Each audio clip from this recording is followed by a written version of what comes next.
Okay, सो previously हमने wave optics almost complete कर दिया हुआ था। वेव ऑप्टिक्स में लेट्स सी कौन सा पार्ट, डाइफ्रैक्शन का पार्ट स्टार्ट कर दिया हुआ था हमने। डाइफ्रैक्शन में देख लेते हैं डाइफ्रैक्शन में क्या-क्या कंप्लीट हो गया था।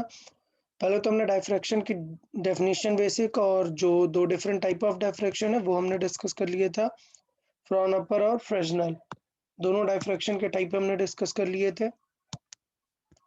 फिर हमने डाइफ्रैक्शन में सिंगल स्लिट डाइफ्रैक्शन का इंटेंसिटी पैटर्न हमने बात किया था कि यार इसमें सेंट्रल मैक्सिमा कैसा होता है, सेंट्रल मैक्सिमा कितना वाइड होता है, वो सारी चीज़ें डिस्कस कर ली थी। फिर हमने इसमें प्रूफ का पैटर्न देख लिया था कि इसमें प्रूफ किस फॉर्मेट में करते हैं चीज़ों को, ठीक है? और उसके बाद फाइनली हमने देखा कि रिवर्स हो जाता है प्रोसेस, मतलब अगर हमें सर्च करना है कि मिनिमा कहाँ पर है, तो minima instead of lambda by 2 किस पे स्टार्ट हो जाता है? Lambda, 2 lambda, 3 lambda likewise situation रहती है। और जो path difference d sin theta रहता है, वो यहाँ पर d की जगह क्या यूज़ हो जाता है? a। a क्या स्लिट की डायमीटर है। अच्छा, मैक्सिमास जो होते हैं वो 2n -1 की जगह +1 लैम्ब्डा बाय 2 पे स्टार्ट होते हैं, क्यों? क्योंकि जो पहला लैम्ब्डा बाय 2 होता है वो तो सेंट्रल मैक्सिमा के अंडर में ही आ जाता है। तो नेक्स्ट से स्टार्ट होता है 3 लैम्ब्डा बाय 2 से नेक्स्ट मैक्सिमा स्टार्ट होता है। फिर हमने बात की कि सेंट्रल मैक्सिमा की विड्थ कैसे लिख सकते हैं, लीनियर विड्थ या फिर एंगुलर विड्थ कैसे लिख सकते हैं। तो वही पैटर्न जो हम लैम्ब्डा डी बाई डी का पैटर्न रखते थे, तो यहाँ पर लैम्ब्डा डी बाई ए का पैटर्न हो जाता है। तो मुझे लगता है इसमें कुछ खास डाउट नहीं रहेगा किसी को। फिर मैंने बताया कि अगर एंगुलर पोजीशन स्मॉल नहीं है तो हम वो tan थीटा और डी बाई डी वाला पार्ट नहीं लिख सकते हैं, तो वो ऑलरेडी हम बता चुके हैं। फिर मैंने इंटेंसिटी के लिए भी आपको बताया, और बताया इतना ज़्यादा इम्पोर्टेंट नहीं है इंटेंसिटी का फ़ॉर्मूला, सिर्फ़ आपको इंटेंसिटी वेरिएशन याद रखना है। फिर हमने डबल स्लिट डाइफ्रैक्शन है और इंटरफेरेंस की बात की कि दोनों मिक्स कैसे हो सकता है। तो ये इंटरफेरेंस पैटर्न था, ये डाइफ्रैक्शन पैटर्न था, मिक्स कर देंगे तो ड्यू टू डाइफ्रैक्शन इंटरफेरेंस यहाँ वाला जो इसके मिनिमम में पड़ेगा वो तो डिसअपीयर हो जाएगा, वो इंटेंसिटी दिखेगी नहीं। तो यहाँ पे हमने सॉल्व किया था कि कितने मैक्सिमा मिनिमा कैसे पढ़ सकते हैं वो। फिर हमने एक डाइफ्रैक्शन ग्रेटिंग का भी एग्जांपल देखा था। तो यहाँ तक हमारा डिस्कशन प्रीवियस लेक्चर का हो गया था। किसी को प्रीवियस लेक्चर में कुछ डाउट है तो बताएं। प्रीवियस लेक्चर में कहीं पर कोई भी डाउट डाइफ्रैक्शन से रिलेटेड आपने बोर्ड्स में से, बोर्ड की बुक में से पढ़ा है, उसमें से कोई रिलेशन? अच्छा, एक और पॉइंट, स्टार्टिंग में हमने इंटरफेरेंस फ्रॉम थिन फिल्म भी पढ़ा हुआ था, जिसके लिए मैंने बताया था कि आपको फॉर्मूला याद रखना है कि थिन फिल्म की वजह से पार्ट डिफरेंस क्या होता है, और याद रखना है कि रिफ्लेक्शन में चीज़ें उल्टा हो जाती हैं, मतलब मिनिमा लैम्ब्डा वाले पे मिलने लग जाता है और मैक्सिमा लैम्ब्डा बाय 2 वाले पे। ट्रांसमिटेड रेज़ में कोई चेंजेस नहीं होते हैं, तो उसमें कोई प्रॉब्लम नहीं होती। फिर हमने न्यूटन्स रिंग भी पढ़ा था, जिसमें हमने देखा था कि यार टी को इन टर्म्स ऑफ डी क्या लिख सकते हैं, बाकी हमें सिर्फ पार्ट डिफरेंस लिखना था, delta x to mu t is equal to maxima के लिए y2 वाली कंडीशन और मिनिमा के लिए लैम्ब्डा वाली कंडीशन। तो डाइफ्रैक्शन से पहले ये दो चीजें भी हमने देखी थी। चले, तो आज स्टार्ट करते हैं कुछ अलग टाइप का डाइफ्रैक्शन, जिसमें बात कर लेते हैं एक सिंगल स्लिट से, एक स्लिट नहीं पिन होल से क्या चेंजेस आएंगे, ये लिख लेते हैं हम। तो आज का है कि सर्कुलर स्लिट से या फिर पिन होल से डाइफ्रैक्शन कैसे होता है। सो डाइफ्रैक्शन फ्रॉम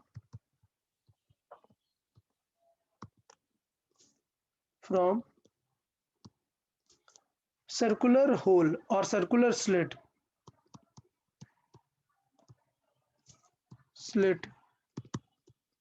सर्कुलर स्लिट, और इसे पिन होल भी बोलते हैं, पिन होल, ठीक है। सो पिन होल से अगर हमें डाइफ्रैक्शन देखना है तो क्या सिनेरियो रहेगा, देखिए।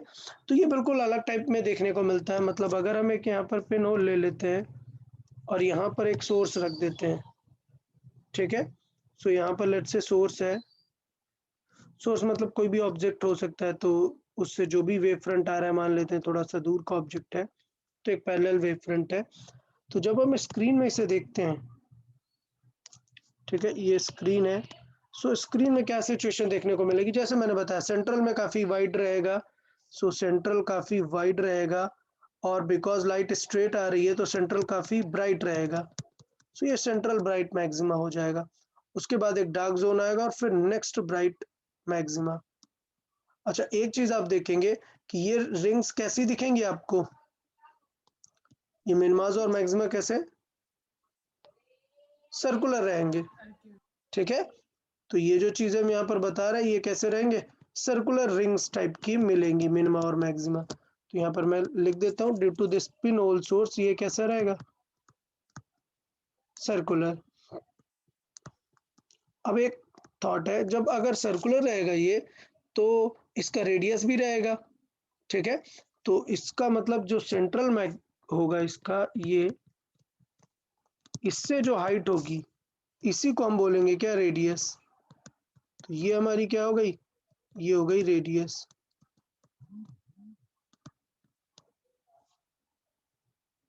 ठीक है। ये हो गई हमारी रेडियस।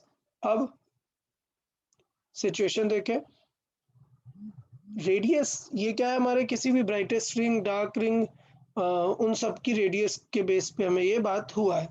तो ये रेडियस कैसे लिख सकते हैं, अगर हम बात करें तो ये रेडियस कहाँ तक होगा, जहां तक कि फर्स्ट मिनिमा नहीं आ जाता। तो बताओ यार, ये लोकेशन क्या होती है, ये लोकेशन फर्स्ट मिनिमा कहाँ पे मिलता है, फर्स्ट मिनिमा बताएं। अगर हम बात करें ये लैम्डा पे, सो फर्स्ट मिनिमा की बात करें, वही हमारी क्या बन जाएगी, रेडियस बन जाएगी। तो मतलब कि ए साइन थीटा कितना आना चाहिए, ए साइन थीटा आना चाहिए 1 लैम्डा जितना, ठीक है। पहले बताओ यार, इसमें किसी को कोई डाउट इस सिचुएशन में, नहीं सर। ओके। अब देखें कि रियल में ऐसा नहीं होता है, ठीक।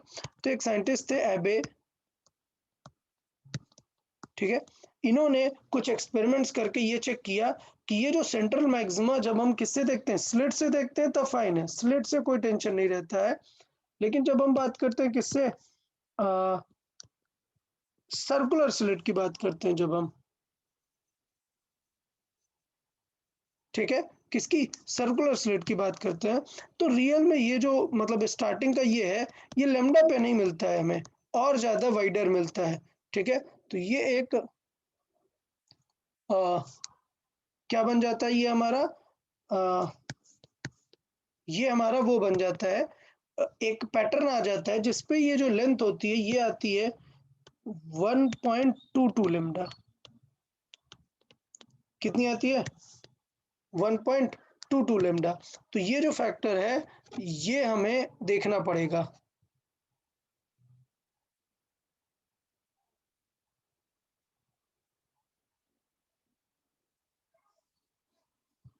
ये हमें याद रखना पड़ेगा कि सर्कुलर के केस में, जैसे नॉर्मल केसेस में क्या रहता है, हम कर देते हैं ना, ए साइन थीटा मतलब फर्स्ट मैक्सिमा जो रहेगा, फर्स्ट मिनिमा वो कितना आ जाएगा लैम्डा पे, नेक्स्ट आ जाएगा 2 लैम्डा 3 लैम्डा। सो नेक्स्ट के लिए सबके लिए ठीक है, लेकिन फर्स्ट वाले के लिए क्या होता है 1.22 लैम्डा रहता है। और ये आपको याद रखना पड़ेगा क्योंकि आगे इसका बहुत ज्यादा काम आने वाला है, ठीक है। तो ये थोड़ा सा चीजें हम याद रखेंगे कि 1.22 लैम्डा वाला पैटर्न रहता है, ठीक है। तो अगर मैं साइन थीटा की बात करूं तो वो हो जाएगा 1.22 लैम्डा बाई ए, ठीक है। अच्छा, और बड़ी सिंपल सी बात है, इसे हम क्या लिख सकते हैं, अगर वो स्मॉल एंगल है, ठीक है। सो फॉर स्मॉल एंगल, अगर स्मॉल एंगल है तो साइन थीटा को थीटा भी लिख सकते हैं। सो थीटा कितना हो जाएगा 1.22 लैम्डा बाई ए, और अगर थीटा स्मॉल है तो इसे क्या लिख सकते हैं, टेन थीटा भी लिख सकते हैं, क्लियर। और टेन थीटा लिखेंगे तो क्या आ जाएगा, परपेंडिकुलर ओवर ये value D,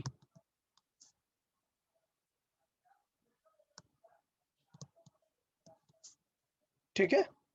so perpendicular over D, तो इसका मतलब अगर थीटा स्मॉल है तो हम क्या लिख सकते हैं, देन इसे टेन थीटा भी लिख सकते हैं 1.22 लेमडा बाई ए, और टेन थीटा को क्या लिख सकते हैं, परपेंडिकुलर, परपेंडिकुलर में कौन है, रेडियस ओवर डी क्या है, वो डिस्टेंस कैपिटल डी, तो यहाँ से भी हम ये कर सकते हैं ये चीज। तो finally radius of central maxima, ये मैं लिख सकता हूँ, रेडियस ऑफ सेंट्रल मैक्सिमा वो कितना हो जाएगा आर, ये आपको याद रखना है 1.22 लैम्डा डी बाई ए। देखो यार ये याद रहेगा आपको, आप सबको पता है कि फर्स्ट लैम्डा इसकी सेंट्रल मैक्सिमा की रेंज कितनी आएगी, लैम्डा डी बाई डी। क्या एक्स्ट्रा याद रखना है कि डायफ्रैक्शन में डी की जगह ए हो गया, और यहाँ पर सर्कुलर के केस में क्या आ जाता है 1.22। बताओ यार इसमें किसी को कोई डाउट याद रहेगा या कुछ प्रॉब्लम इसमें?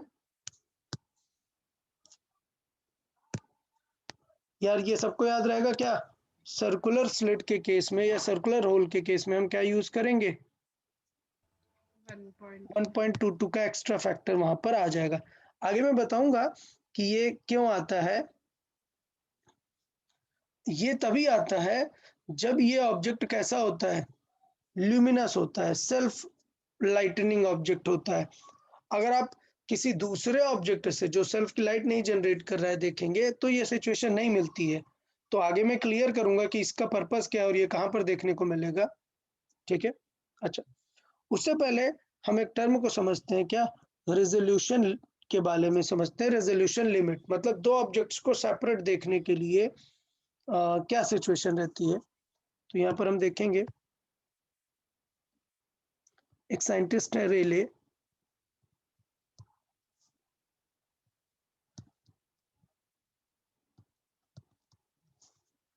सो रेलेस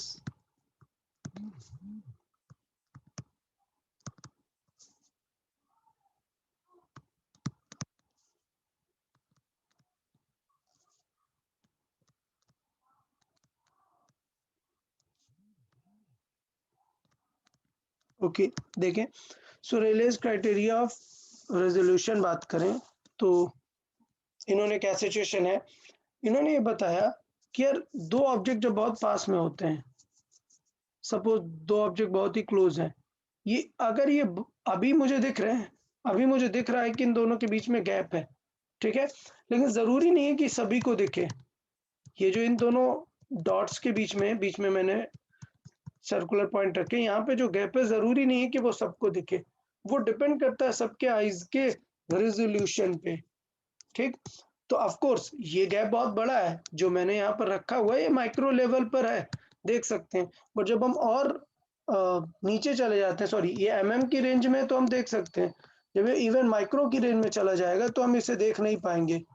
ठीक है, सो अभी वैसे मैंने टच करा दिया है, लेकिन अगर एकदम क्लोज रखें तो आप उसे देख नहीं पाएंगे। तो उन्हीं को लेके रेलेस क्राइटेरिया है कि रेजोल्यूशन हम कब देख पाते हैं, एग्जैक्टली सिचुएशन क्या है वो समझना है हमें। ठीक है, तो सिचुएशन ये होती है कि अगर कोई दो ऑब्जेक्ट है और मैं बात करूं कि इसका साइज, याद रखें इसका साइज, अगर इसके ऊपर लाइट पड़ी, इस ऑब्जेक्ट के ऊपर लाइट पड़ी तो ये रिफ्लेक्ट करेगा, ठीक है, और इधर से कुछ लाइट इसके ऊपर पड़ी तो ये भी रिफ्लेक्ट करेगा। तो मैंने बताया था कि डाइफ्रैक्शन के दो सिनेरियो होते हैं, बताएं क्या? इधर आप होल, एक स्मॉल होल से डाइफ्रैक्शन करा सकते हैं, या फिर इस होल की जगह अगर एक ऑब्जेक्ट रखा है छोटा सा, बहुत ही स्मॉल माइक्रो लेवल पे, तो उस पे भी डाइफ्रैक्शन आपको देखने को मिलेगा। This object will act as a what, as a whole only. बस फर्क ये रहेगा कि इसका जो शैडोड जोन होगा, मान लो ये इसका क्या है, शैडो है, तो शैडो में थोड़े ना देखने को कुछ मिलेगा। अगर होल होता तो लाइट यहाँ आ जाती, यहाँ देखने को मिलता डाइफ्रैक्शन, शैडो नहीं मिलेगा, इसके बाद आपको डाइफ्रैक्शन देखने को मिलेगा। समझ आया सबको? सिचुएशन क्या होती है, दो चीजें होती हैं, एक तो होल है, स्लिट है जिसमें से लाइट चली गई, और एक है जिसमें नहीं गई, शैडो बना, तो उसमें बाद में, शैडो के बाद में आपको डाइफ्रैक्शन देखने को मिलता है। यहां तक सबको बात ये क्लियर है कि स्मॉल ऑब्जेक्ट, बहुत ही छोटे ऑब्जेक्ट क्या क्रिएट करेंगे, डाइफ्रैक्शन पैटर्न करेंगे। ठीक है, हाँ अच्छा अभी सिचुएशन क्या है देखें, तो अगर मुझे पता है कि ये दो ऑब्जेक्ट डाइफ्रैक्शन करने वाले हैं, तो रेले ने बताया कि दो ऑब्जेक्ट हमें क्लियरली डिस्टिंक्ट कब दिखेंगे, जब एक ऑब्जेक्ट का, सपोज ये दो ऑब्जेक्ट है, ये एक ऑब्जेक्ट है, ये एक ऑब्जेक्ट है, बहुत ही क्लोज रखे हुए हैं, तो इनसे जो आने वाली लाइट है उनका जो डाइफ्रैक्शन पैटर्न है, अगर मैं बात करूं कि ये एक ऑब्जेक्ट का डाइफ्रैक्शन पैटर्न है, ठीक, और दूसरे का भी डाइफ्रैक्शन पैटर्न जो है वो इसी के साथ अगर ओवरलैप कर गया, मतलब उसका डाइफ्रैक्शन पैटर्न भी कुछ इसी के साथ है, तो अगर उसका मैक्सिमा और इसका मैक्सिमा, दोनों का मैक्सिमा अगर ओवरलैप कर गया, तो समझो बिल्कुल भी डिस्टिंक्ट नहीं दिखने वाले हैं। क्लियर? तो इस सिनेरियो को हम बोलते हैं नॉट रिजॉल्व्ड वाली सिनेरियो। ये क्या है? Not resolved. वो दो अलग अलग नहीं दिखेंगे। लेकिन अगर दोनों के मैक्सिमाज में डिफरेंस आ गया, मतलब एक का डाइफ्रैक्शन जो मैक्सिमा है वो यहाँ है और दूसरे का डाइफ्रैक्शन मैक्सिमा थोड़ा सा अलग हो चुका है, अगर इस तरीके से, तो हम वहां पर बोल सकते हैं कि हाँ ठीक है, they are just going to be resolve, दोनों का मैक्सिमा स्प्लिट हो गया है, तो इसे हम बोलते हैं जस्ट रिजॉल्व की कंडीशन। अच्छा, एकदम परफेक्ट रिजॉल्व मतलब एकदम अलग अलग कब दिखेंगे, जब दोनों का जो इसका, लेट्स से इसका जो मिनिमा है वहां पर अगर इसका मैक्सिमा आ जाए, इसका मतलब सिनेरियो क्या हुआ, इसके मिनिमा पर अगर इसका मैक्सिमा आया, तो जब ये बिल्कुल नहीं, इसका कोई इफेक्ट नहीं बचा यहाँ पर, वहां पर अगर उसका मैक्सिमा दिख रहा है, तो वहां पर हम उसे देख सकते हैं, प्रॉपरली ऑब्जर्व कर सकते हैं। सो ये अगर मैक्सिमा इसके मिनिमा पर आ गया, तो फिर काम बन जाएगा। तो ये सिनेरियो है कि अगर इसका मैक्सिमा इसके मिनिमा पर आ जाएगा और इसका वाला मैक्सिमा इसके मिनिमा पर आ जाएगा, तो वो सिचुएशन होगी परफेक्टली रिजॉल्व्ड की। ठीक है?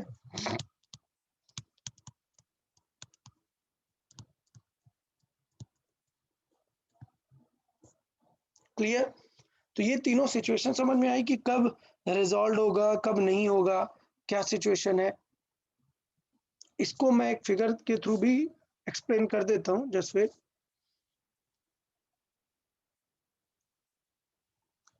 ये ऑलरेडी बोर्ड्स में है।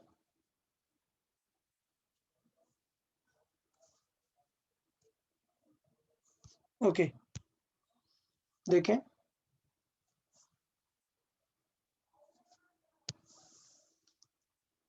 देखिए वही सिनेरियो, उसी सिचुएशन को इसमें बोर्ड्स में भी आपके एक्सप्लेन किया हुआ है।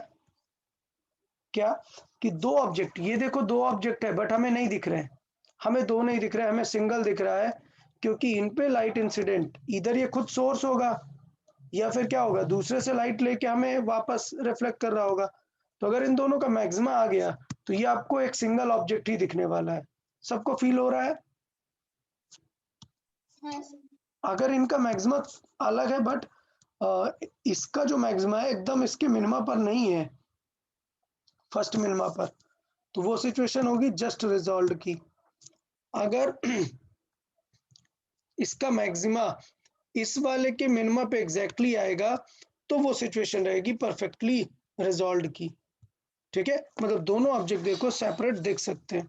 Okay okay, just a minute, hold on second.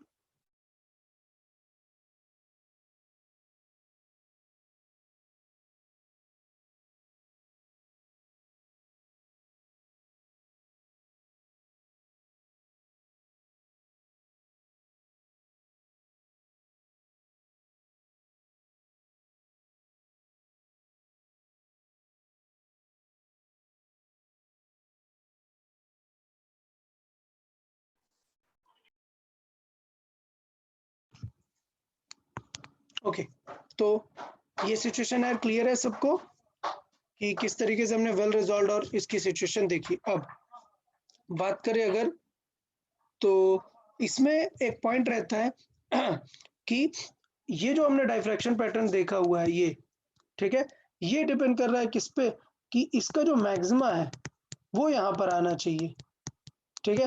मतलब इसका जो मैक्सिमा है वो दोनों के मिनिमा पर पड़ना चाहिए। तो ये थी जस्ट रिजॉल्व की कंडीशन। तो मैंने थोड़ा सा यहाँ पर डिफरेंट कर दिया हुआ है। मैंने बताया हुआ है कि ये जब इसके मिनिमा पर पड़ेगा मैक्सिमा, तो ये क्या होगी, जस्ट रिजॉल्व वाली कंडीशन। लेकिन परफेक्टली में थोड़ा सा गड़बड़ हुआ है। इसमें हमने ये बताया हुआ है कि दोनों का मिनिमा मैच होना चाहिए। मतलब सिनेरियो कुछ ऐसा होगा, इसके मिनिमा पर ये लाइन आनी चाहिए इस तरीके से, ठीक है। तो इसके मिनिमा पर ये सिचुएशन आनी चाहिए। तो दोनों का मिनिमम मिलना चाहिए, वो परफेक्टली रिजॉल्व की कंडीशन है। लेकिन अगर इसके मिनिमम पे ये पड़ रहा है मैक्सिमा, तो वो जस्ट रिजॉल्व की कंडीशन हो जाएगी। ओके, अभी इसमें सिचुएशन ये थी, मैंने बताया कि रेले ने ये क्लियर करके बताया कि अभी जब होल था तब आपको क्या रखना पड़ेगा, सोर्स रखना पड़ेगा, ठीक है, क्योंकि लाइट आपको डालनी है, डन। लेकिन अगर मैं यहाँ पर ऑब्जेक्ट रख देता हूँ, तो ऑब्जेक्ट में दो सिचुएशन होती हैं, वो खुद लाइट दे सकता है या फिर किसी की लाइट लेके दे सकता है ना। तो बताओ ये किस टाइप का ऑब्जेक्ट होगा। अगर ये खुद लाइट देगा तो इसे क्या बोलेंगे हम, ल्यूमिनस। और अगर ये किसी से लाइट लेके देगा तो इसे क्या बोलेंगे, नॉन ल्यूमिनस। सिचुएशन ये है कि जब ये होल था तब हम बोल सकते थे क्या नॉन ल्यूमिनस, नहीं, तब तो लाइट इसके पास ही आएगी ना, इस होल के पास तो लाइट आएगी ना, कहीं से भी आए, तो इसे तो कुछ पता नहीं चलने वाला कि ये ल्यूमिनस है या नॉन ल्यूमिनस है। लेकिन जब ऑब्जेक्ट को हमें देखना है तो हम देख सकते हैं कि ये लाइट हमें दे रहा है डायरेक्ट या किसी से लेके दे रहा है, ठीक है। तो उसके बेसिस पे ये क्लियर हुआ कि क्यों हमें ऐसा हुआ था कुछ केसेस में कि हमें directly lambda D by D दिख रहा था। तो वो देख लेते हैं कि क्या सिनेरियो कब किस सिचुएशन में रहेगा। तो अगर मैं बात करूं रेले के according, that if two objects are closer than this, so they will not be separated. So इसका मतलब according to Rayleigh, the angular resolving limit angular resolving limit for luminous object for luminous object luminous object के लिए क्या रहती है, it is angular limit जो theta है, that is 1.22 lambda by a, ठीक है। याद है। और ये क्या होगा, ये एंगल है तो किस में रहेगा, रेडियन में। अच्छा, एक चीज याद रखना है कि मैं सिर्फ एंगल बता रहा हूं, क्यों, क्योंकि अभी ये श्योरिटी नहीं है कि आप कितनी पास जाके देख रहे हो। आप ये ऑब्जेक्ट, सपोज ये ऑब्जेक्ट, तो ये स्क्रीन हुई, आप यहां से ऑब्जर्व कर रहे हो, तो ये जो डी अगर बहुत ही क्लोज है तो अलग अलग सिचुएशन में फील होगा ना, तो डी पे डिपेंड करेगा। तो इसलिए मैंने यहाँ पर सिर्फ क्या दिया आपको, थीटा दिया। डायरेक्टली मैंने नहीं बताया कि वाई बाई डी लिख देंगे इस थीटा को, नहीं, क्योंकि हमें डी के बारे में अभी पता नहीं है। तो क्वेश्चंस पे रहेगा कि किस तरीके से हमें देखना है। फॉर नॉन ल्यूमिनस क्या हो जाएगा,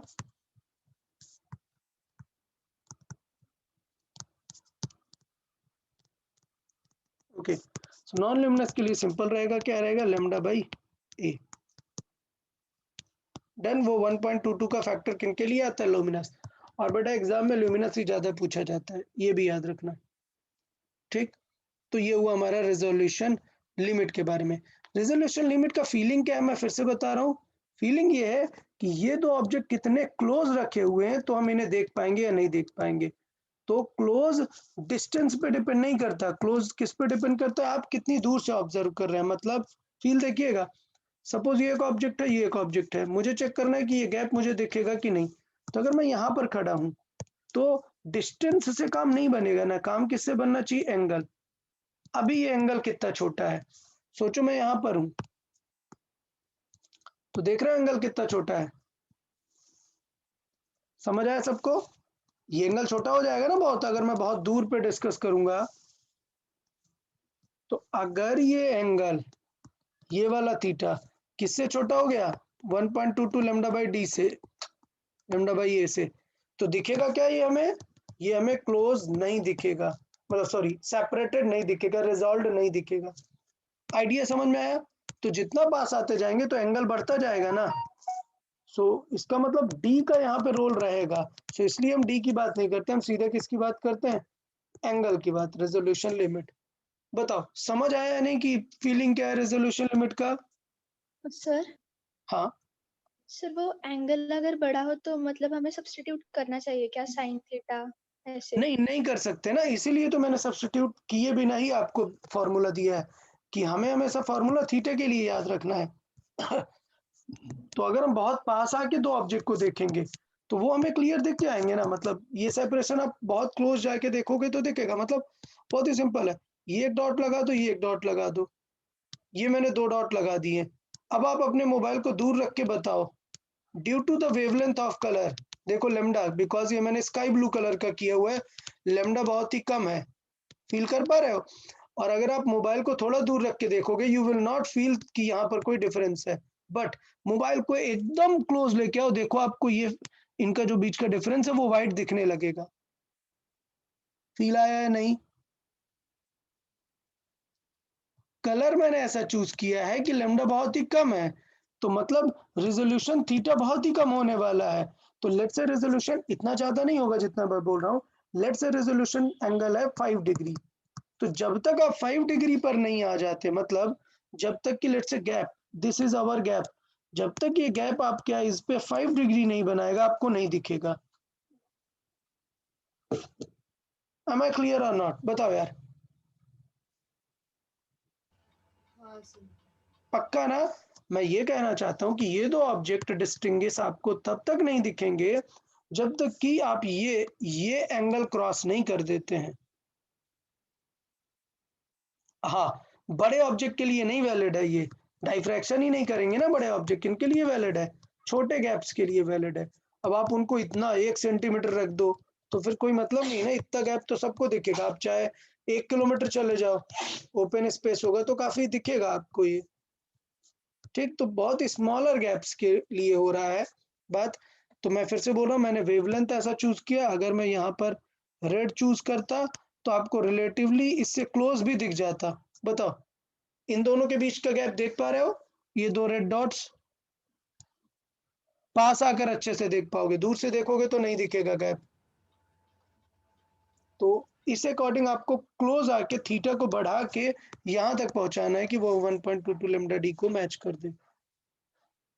बताओ यार, समझ आया what is our resolution limit?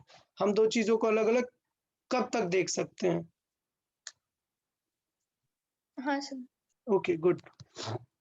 तो ये खेल बेटा ल्यूमिनस नॉन ल्यूमिनस का है, कि अभी नॉन ल्यूमिनस है तो और कम हो गया है एंगल। आप देखो नॉन ल्यूमिनस होगा तो ये 1.22 भी नहीं रहेगा। देख पा रहे हो? मतलब अगर ये लाइट सोर्स नहीं है, ये क्योंकि ये तो दूसरी लाइट लेके आपको दे रहा है, मोबाइल की लाइट से आपको एमिट कर रहा है, तो ये नॉन ल्यूमिनस ऑब्जेक्ट अगर है तो फिर आपको और ज्यादा क्लोज आना पड़ेगा, क्योंकि थीटा तो और कम हो गया ना। डन? ओके, चले। तो मुझे लगता है ये रेजोल्यूशन के बारे में आपको सबको समझ में आ गया, इसमें कुछ खास नहीं है। अच्छा, फिर बात करते हैं रेजोल्यूशन लिमिट के साथ साथ एक और वर्ड होता है रेजोल्यूशन पावर। ठीक, वो बड़ा सिंपल है। रेजोल्यूशन लिमिट के जस्ट उल्टे वाले पार्ट को बोलते हैं रेजोल्यूशन पावर। तो रेजोल्यूशन पावर मतलब क्या? आपकी आईज कितना लिमिट तक देख सकती हैं, इसी पे तो डिपेंड करेगा ना आपका पावर। मतलब सोचो, दो ऑब्जेक्ट के बीच में एक 1 माइक्रोमीटर का गैप था और आपकी आइज ने देख लिया वो, मतलब आपकी आइज काफी पावरफुल रिजॉल्व कर सकती है। कोई एक स्टूडेंट है जिसने 5 माइक्रोमीटर से कम वाले को नहीं देख सकता, मतलब उसकी लिमिट कितनी है? 5 माइक्रोमीटर। तो सारे इंस्ट्रूमेंट की एक लिमिट होगी ना। अगर ये ज्यादा लिमिट है तो फिर इसका मतलब क्या होगा? पावर क्या है उसका? कम है। तो अगर रेजोल्यूशन लिमिट ज्यादा है इसका मतलब उसकी पावर क्या है? कम है। तो एक टर्म दिया जाता है क्या, और हमेशा याद रखना इस चीज को, रेजोल्यूशन और रिजॉल्विंग पावर। रिजॉल्विंग पावर क्या होती है? It is inverse of resolving limit. सबको याद रहेगा यार ये, क्योंकि कई बार आपको एग्जाम में क्या पूछ लेता है, आपसे रिजॉल्विंग पावर पूछ लेता है और आप सोचते हो कि यार ये क्या पूछ लिया है, हमने तो सिर्फ क्या पढ़ा है, रिजॉल्विंग लिमिट पढ़ा है। नहीं, resolving power is just inverse of resolving limit. कोई डाउट इसमें किसी को? चले तो हम देख लेते हैं कुछ इंस्ट्रूमेंट्स, जैसे रिजॉल्विंग लिमिट ऑफ माइक्रोस्कोप देखें। तो इंस्ट्रूमेंट ऑलरेडी हम पढ़ चुके हैं, सिर्फ हम यहाँ पर सॉल्विंग के बारे में बात करें। रिजॉल्विंग लिमिट ऑफ माइक्रोस्कोप, तो माइक्रोस्कोप मतलब सिंपल सी बात है, यहाँ पे हमारा ऑब्जेक्ट रखा है, ये लेट्स से ये गैप है, याद रखिए ये ऑब्जेक्ट नहीं है, ये क्या गैप है, दो ऑब्जेक्ट्स के बीच में गैप है। तो उसे कैसे हम जज कर सकते हैं, तो मैंने बताया, सपोज ये क्या है, ऑब्जेक्टिव लेंस ऑफ माइक्रोस्कोप, ये क्या है, ऑब्जेक्टिव लेंस ऑफ माइक्रोस्कोप। तो क्या पॉइंट मैंने बताया कि आपकी आईज हो या माइक्रोस्कोप हो, कुछ भी हो, पॉइंट ये है कि ये जो डॉट है ये कितना एंगल बनाता है, ये पॉइंट समझ में आया। तो अगर हम एंगल की बात करें तो माइक्रोस्कोप के केस में फेमस एंगल जो होता है वो होता है कि यार ये कोनिकल होगा। अगर ये सर्किल है और मैं यहाँ पे एक डॉट से एंगल बनाऊंगा 3D में, तो ये कोनिकल एंगल बनेगा, यहाँ पर कुछ ऐसा ना, ये पूरा कोन होगा। तो इसलिए यहाँ पर एक नया डिफाइन होता है alpha, that is semi conical angle. ठीक है, अल्फा क्या है, सेमी कोनिकल एंगल। तो मैं यहाँ पे लिख देता हूँ, alpha is semi conical angle. ठीक, अच्छा, तो रेजोल्यूशन लिमिट का फॉर्मूला है माइक्रोस्कोप के लिए, resolution limit it is 1.22 lambda by A रखते थे हम, यहाँ पर आता है 2n साइन अल्फा। ठीक, ये रेजोल्यूशन लिमिट का फॉर्मूला होता है किसके लिए, माइक्रोस्कोप। और बेटा ये सारे केसेस आपके बोर्ड्स में भी हैं और सारे फॉर्मूले आपको याद रखने हैं, डायरेक्ट पूछे जाते हैं बोर्ड्स में कि रेजोल्यूशन लिमिट, रिजॉल्विंग पावर, ये सब क्या है। यहाँ पर देखिए एक टर्म लिखा हुआ है बहुत ही अच्छा सा, उसे क्या बोलते हैं, वेयर। ये जो लिखा हुआ है n इंटू साइन अल्फा, ठीक है, तो ये जो टर्म है n into sine alpha is called numerical aperture.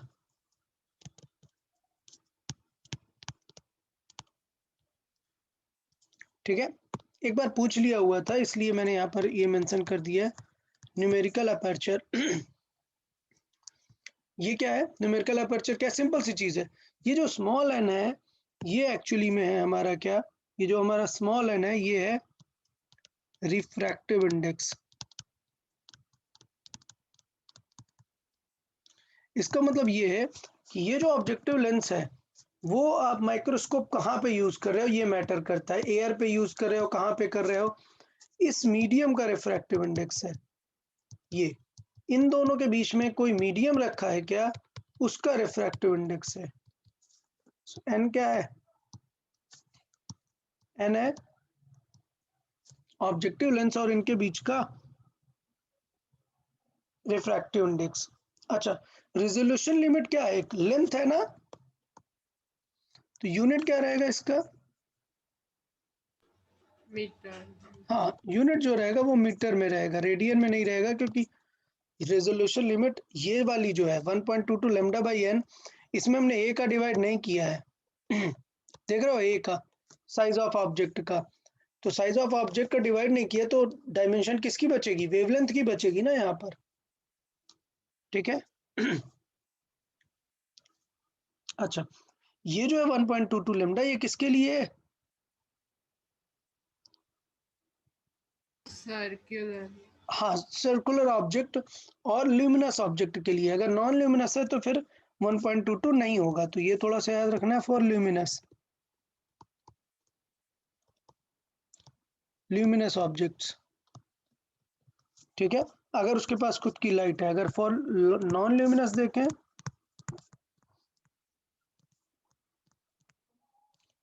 For non luminous objects simple scenario है, नॉन ल्यूमिनस के लिए क्या रहेगा, रेजोल्यूशन लिमिट ये रहेगी lambda over 2n sine alpha. ठीक, अच्छा एक और चीज, रिजॉल्विंग पावर। सो रिजॉल्विंग पावर क्या हो जाएगी, रिजॉल्विंग पावर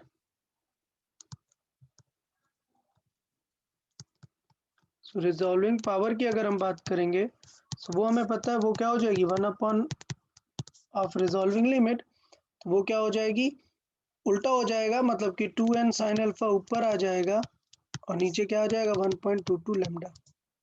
तो रिजॉल्विंग पावर भी देख सकते हैं फॉर ल्यूमिनस, नॉन ल्यूमिनस की होगी तो 1.22 हटा देंगे। यार एक एक्स्ट्रा फार्मूला आपको याद रखना पड़ेगा, किसके लिए, ये माइक्रोस्कोप के लिए, बोर्ड्स में भी है, डायरेक्ट याद रखना पड़ेगा, आपको सॉल्व करना पड़ेगा। ठीक है, ये जो है ये एबेज क्राइटेरिया है, मैं बताना भूल गया, ऊपर मैंने कहीं पे लिखाया था ल्यूमिनस नॉन ल्यूमिनस, हाँ यहाँ पर ये जो 1.22 का क्राइटेरिया है ये एबेज थ्योरी है।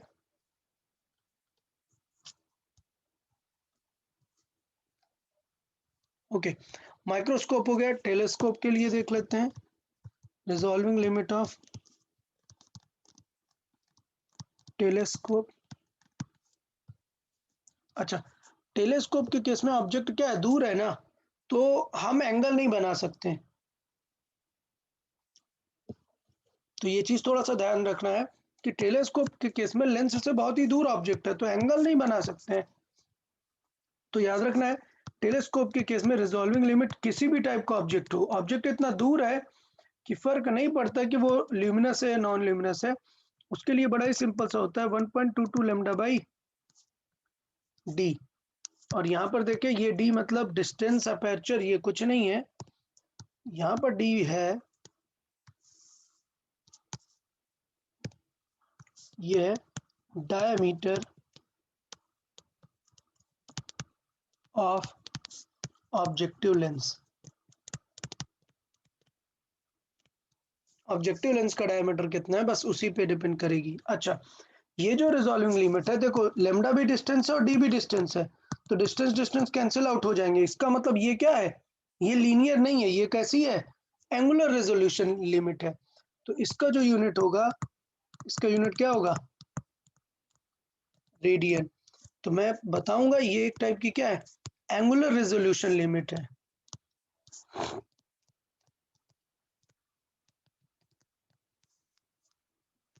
ये एक एंगुलर रेजोल्यूशन लिमिट है, जबकि जबकि माइक्रोस्कोप के केस में ये कैसी रेजोल्यूशन लिमिट है, यूनिट अगर इसका मीटर है तो ये किस टाइप की रेजोल्यूशन लिमिट है, लीनियर। सो याद रखना है कि माइक्रोस्कोप के केस में हम एंगुलर नहीं, कौन सी रेजोल्यूशन लिमिट लिखते हैं, लीनियर।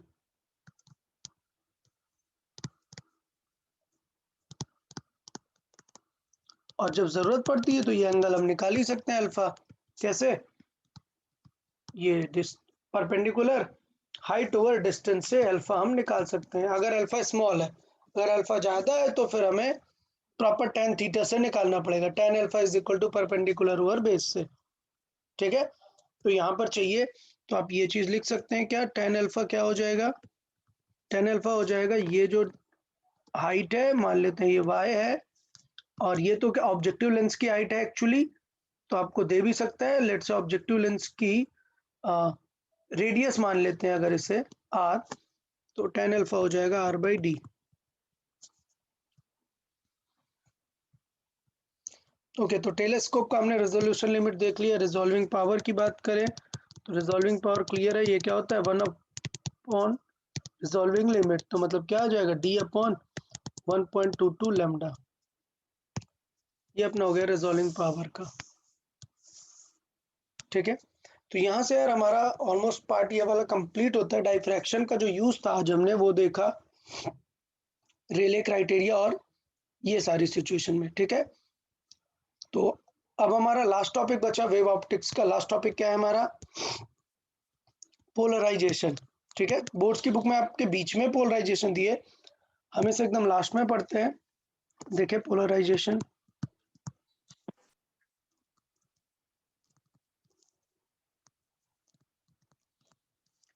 देखिए पोलराइजेशन कैसी प्रॉपर्टी है, काफी अच्छा है और बहुत ही सिंपल सा, ऐसा कुछ टफ सा नहीं है।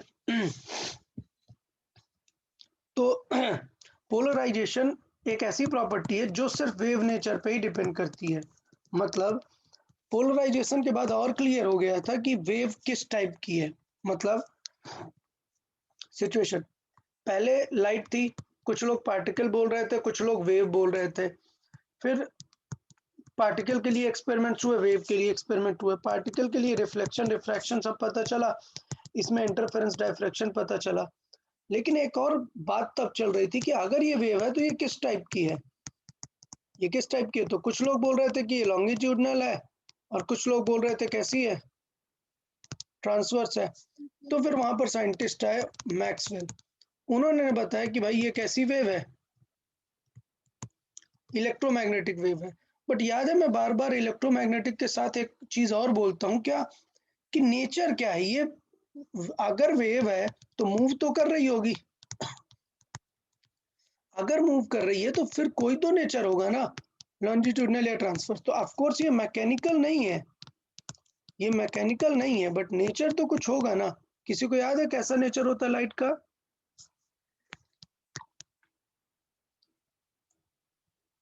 लॉन्जिट्यूडनल या ट्रांसवर्स?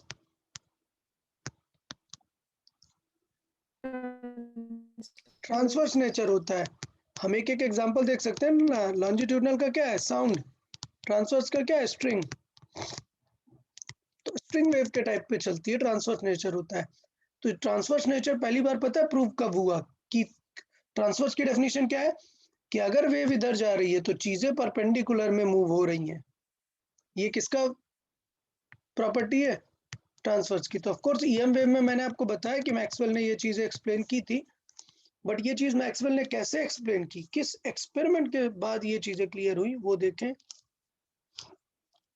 तो वो एक्सपेरिमेंट, वो प्रॉपर्टी है क्या, पोलराइजेशन। ठीक है, तो ये प्रूव किसने किया है, मैक्सवेल ने। लिख लेते हैं यहाँ पर।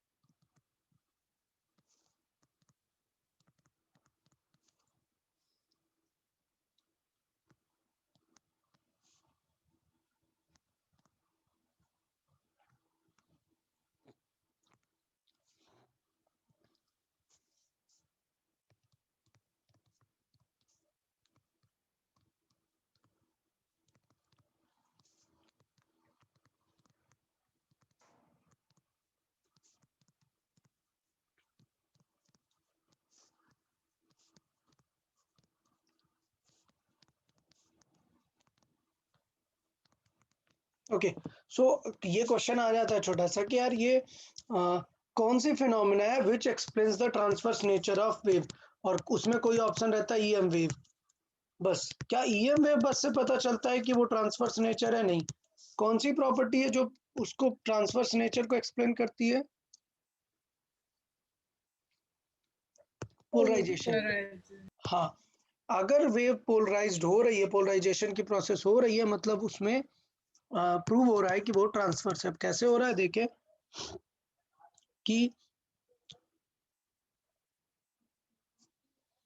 पहले हम बात कर लेते हैं कि है क्या, मतलब पोलराइज और अनपोलराइज में डिफरेंस क्या है, उससे थोड़ा सा हम चीजों को समझते हैं। तो सबसे पहले लिख लेते हैं अनपोलराइज लाइट मतलब क्या होती है।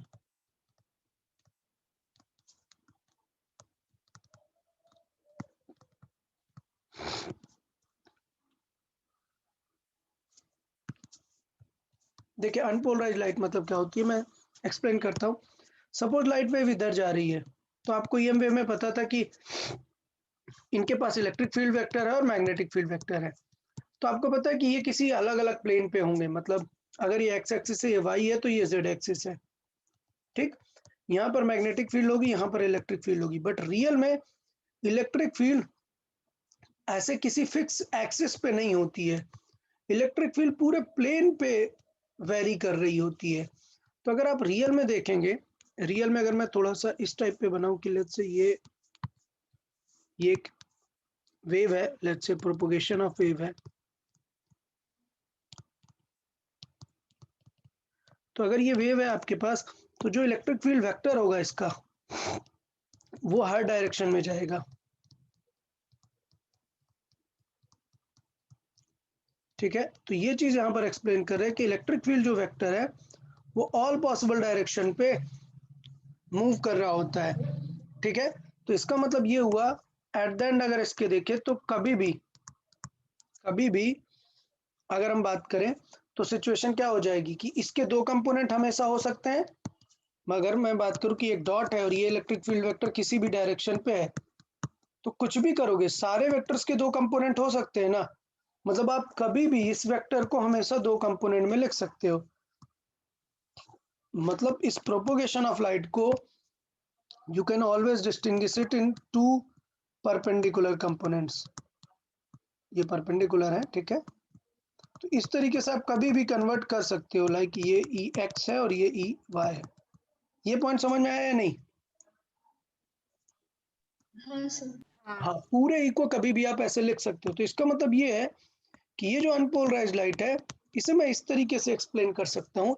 अगर मुझे इसे प्लेन में बनाना है तो मैं बोलूंगा कि ये वेव हो गई हमारी और ये हो गया उसका क्या, एक इलेक्ट्रिक फील्ड वेक्टर। तो अगर एक इलेक्ट्रिक फील्ड वेक्टर ऐसे अप एंड डाउन है तो दूसरा क्या होगा, इन एंड आउट होगा, क्योंकि दोनों कितने एंगल पे होने चाहिए, 90 डिग्री में। तो दूसरा वेक्टर होगा ये, डॉट के फॉर्मेट में दिखाएंगे इन एंड आउट। समझ आया? तो ये एक रिप्रेजेंटेशन मेथड बन जाता है किसको, अनपोलराइज्ड लाइट को एक्सप्लेन करने का। तो ये हमारा यहाँ पर एक रिप्रेजेंटेशन बन जाता है अनपोलराइज्ड लाइट को रिप्रेजेंट करने का।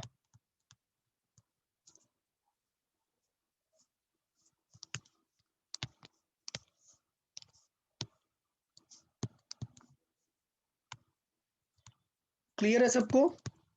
इसका मतलब क्या है, ये जो इलेक्ट्रिक फील्ड वेक्टर है ये जो है ये सिर्फ अप एंड डाउन बता रहा है, E vector up and down.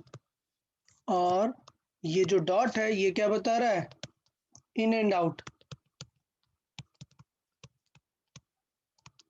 और ये क्या बता रहा है, वेव किस तरफ जा रही है। बताएं, अनपोलराइज्ड लाइट में किसी को कोई डाउट? अनपोलराइज्ड लाइट डेफिनेशन क्या है अनपोलराइज्ड लाइट की? एक ऐसी वेव जिसमें इलेक्ट्रिक फील्ड वेक्टर क्या है, डिस्ट्रीब्यूटेड है ऑल डायरेक्शन में। ठीक है, तो लिख लेते हैं थोड़ा सा।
ओके, देखें तो सिचुएशन क्या है, जैसा मैंने बताया इलेक्ट्रिक फील्ड वेक्टर कहीं पे भी हो सकता है। रीजन क्या है कि इलेक्ट्रिक फील्ड जनरेट किसकी वजह से होती है, चार्ज पार्टिकल के ऑसिलेशन से ना। और ये चार्ज पार्टिकल कहीं पे भी रैंडमली ऑसिलेट हो सकता है, उसी की वजह से हमारी ऑल डायरेक्शन में रैंडम इलेक्ट्रिक फील्ड वहां पर जनरेट हो सकती है। तो ये रीजन रहेगा कि क्यों वहां पर हमारी सिचुएशन ऐसी आ सकती है। तो ये था क्या, अनपोलराइज्ड लाइट। अब इसे बना लेते हैं पोलराइज्ड लाइट। तो आप ऐसे रैंडम पोलराइज कर ही नहीं सकते हैं, सो इसलिए टर्म यूज किया जाता है plane polarised light. Plane polarised light EPL लिखते हैं इसे, और इसे unpolarised light UPL। Okay, plane polarised light देखें तो बहुत ही सिंपल सी सिचुएशन है क्या कि इसके एक साइड के अगर हम इलेक्ट्रिक फील्ड वेक्टर को हटा दें, ठीक है, तो वो बन जाता है हमारा क्या, प्लेन पोलराइज्ड लाइट। मतलब a light wave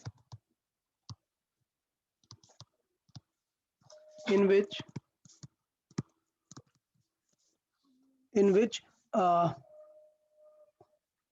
electric field vector E vector are only along specific directions,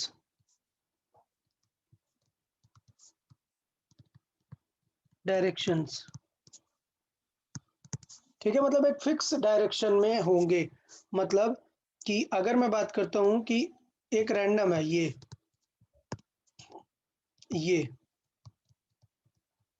ये जैसे मैंने बनाया, ये एक अनपोलराइज्ड लाइट है, ठीक है, ये क्या है, एक अनपोलराइज्ड लाइट है। ये जो इलेक्ट्रिक फील्ड वेक्टर है वो रैंडमली किसी तरफ जा रहे हैं, ये हो गई अनपोलराइज्ड लाइट। अगर मैं बात करूं कि इसे हमने कन्वर्ट कर दिया सिर्फ इस तरीके में, इलेक्ट्रिक फील्ड वेक्टर सिर्फ इस तरफ है, लेट्स से ये सिर्फ इस डायरेक्शन में ऑसिलेट कर रहे हैं, तो ये क्या बन जाएगी, प्लेन पोलराइज्ड लाइट। ये सिचुएशन हो जाएगी। तो प्लेन पोलराइज्ड लाइट को हम दो तरीके से रिप्रेजेंट कर सकते हैं, कैसे, समझे। तो अगर मैं बात करूं, एक और एग्जांपल ऐसे देख लेते हैं, ऐसे ही देख लेते हैं। अनपोलराइज्ड लाइट को हम कैसे लिखते हैं, इस तरीके से, एक डॉट, ये क्या डायरेक्शन बता रहा है, इन एंड आउट, और ये डायरेक्शन बता रहा है अप डाउन। इसका मतलब अगर इन एंड आउट और अप डाउन कंपोनेंट है, मतलब सारी पॉसिबल सिचुएशंस है। तो अगर मुझे इसे पोलराइज करना है तो दो सिनेरियोज होंगे। क्या सिनेरियोज होंगे, सिंपल, इधर मैं इन एंड आउट कंपोनेंट हटा दूं तो सिर्फ किस तरफ डायरेक्शन होगी, अप एंड डाउन, ठीक है। तो ये अनपोलराइज्ड लाइट है और ये प्लेन पोलराइज्ड लाइट है। या फिर मैं क्या कर सकता हूं, मैं इसके इन एंड आउट वाले कंपोनेंट रखूं और कौन सा हटा दूं, अप एंड डाउन। तो ये भी किसका एग्जांपल हो जाएगा, हमारा प्लेन पोलराइज्ड लाइट का। तो दोनों टाइप की सबको प्लेन पोलराइज्ड लाइट समझ में आई। ये अनपोलराइज्ड है क्योंकि इन एंड आउट भी, सॉरी अप एंड डाउन भी है, और ये डॉट क्या बता रहा है, इन एंड आउट भी है। तो इनमें से कोई एक अगर आपने बचा लिया तो वो क्या बन जाएगी, प्लेन पोलराइज्ड लाइट। क्लियर, बताओ यार, इसमें किसी को कोई डाउट प्लेन पोलराइज्ड लाइट में।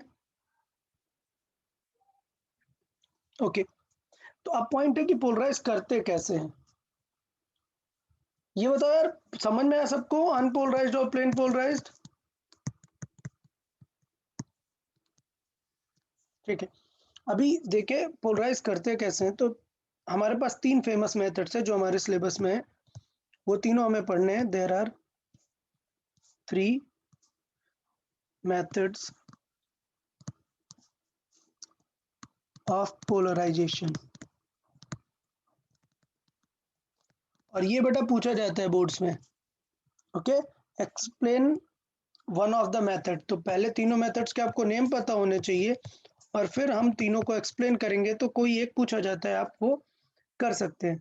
नंबर 1 पहला होता है स्पेसिफिक एब्जॉर्प्शन। स्पेसिफिक एब्जॉर्प्शन, ये आप समझ ही गए होंगे। अगर हमने कोई ऐसी चीज ढूंढ ली जो कुछ वेक्टर्स को एब्जॉर्ब कर लेगा तो काम बन जाएगा हमारा। फिर एक होता है reflection of light,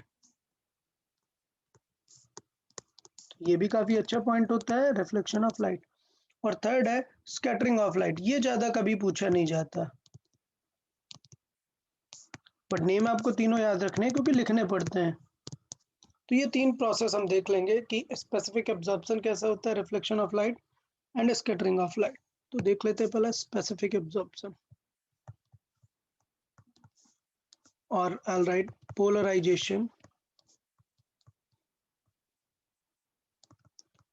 polarization by specific absorption।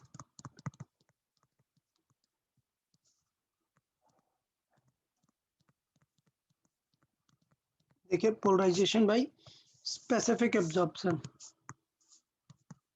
मतलब क्या है सिचुएशन देखो यार, सिंपल सी बात बताए, सोचो सोचो कुछ ऐसी सिनेरियो मुझे पता है कि यार ये चार्ज पार्टिकल रैंडमली हर डायरेक्शन में जा रहा है, फील करें यार सब, रैंडमली हर डायरेक्शन में मूव कर सकता है, मतलब हर तरफ का इलेक्ट्रिक फील्ड है। सोचो मैंने कोई एक ऐसी चीज लगा दी जो इसको एब्जॉर्व कर लेती है इलेक्ट्रिक फील्ड को, तो अगर मैंने ऐसी चीज लगा दी जो इस के वाइब्रेशन को एब्जॉर्व कर लेगी, तो इसका मतलब सीधा इलेक्ट्रिक फील्ड वेक्टर क्या हो जाएगा, जीरो हो जाएगा, क्योंकि उसने पूरा एब्जॉर्व कर लिया। लेकिन अगर इस एब्जॉर्प्शन की मैं थोड़ी डिजाइन बना दूं, मतलब क्या करूं कि ये जो एब्जॉर्प्शन मटेरियल है इसे मैं कुछ ऐसे पिक करूं, मतलब ये पूरा मटेरियल है बट मैं बीच में ऐसे खाली रखूं,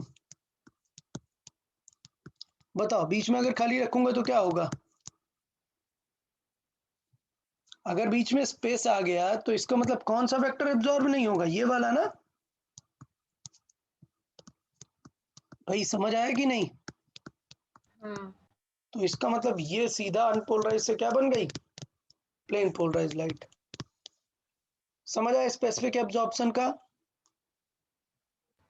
हाँ हाँ तो ये कौन से मटेरियल हैं जो एब्जॉर्ब करते हैं वो मैं लिख देता हूँ। यूजुअली आइडिया समझ में आया कि वो मटेरियल स्पेसिफिक होते हैं, ठीक है। तो मैं लिखूंगा some materials, some specific materials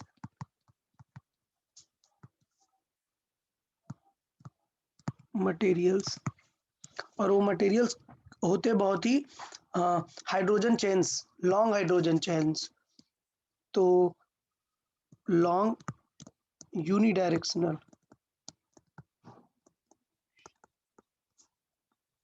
hydrogen chains.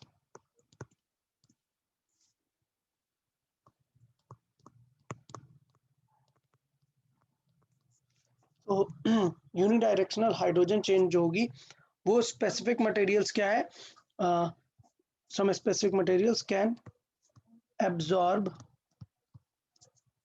Electric field,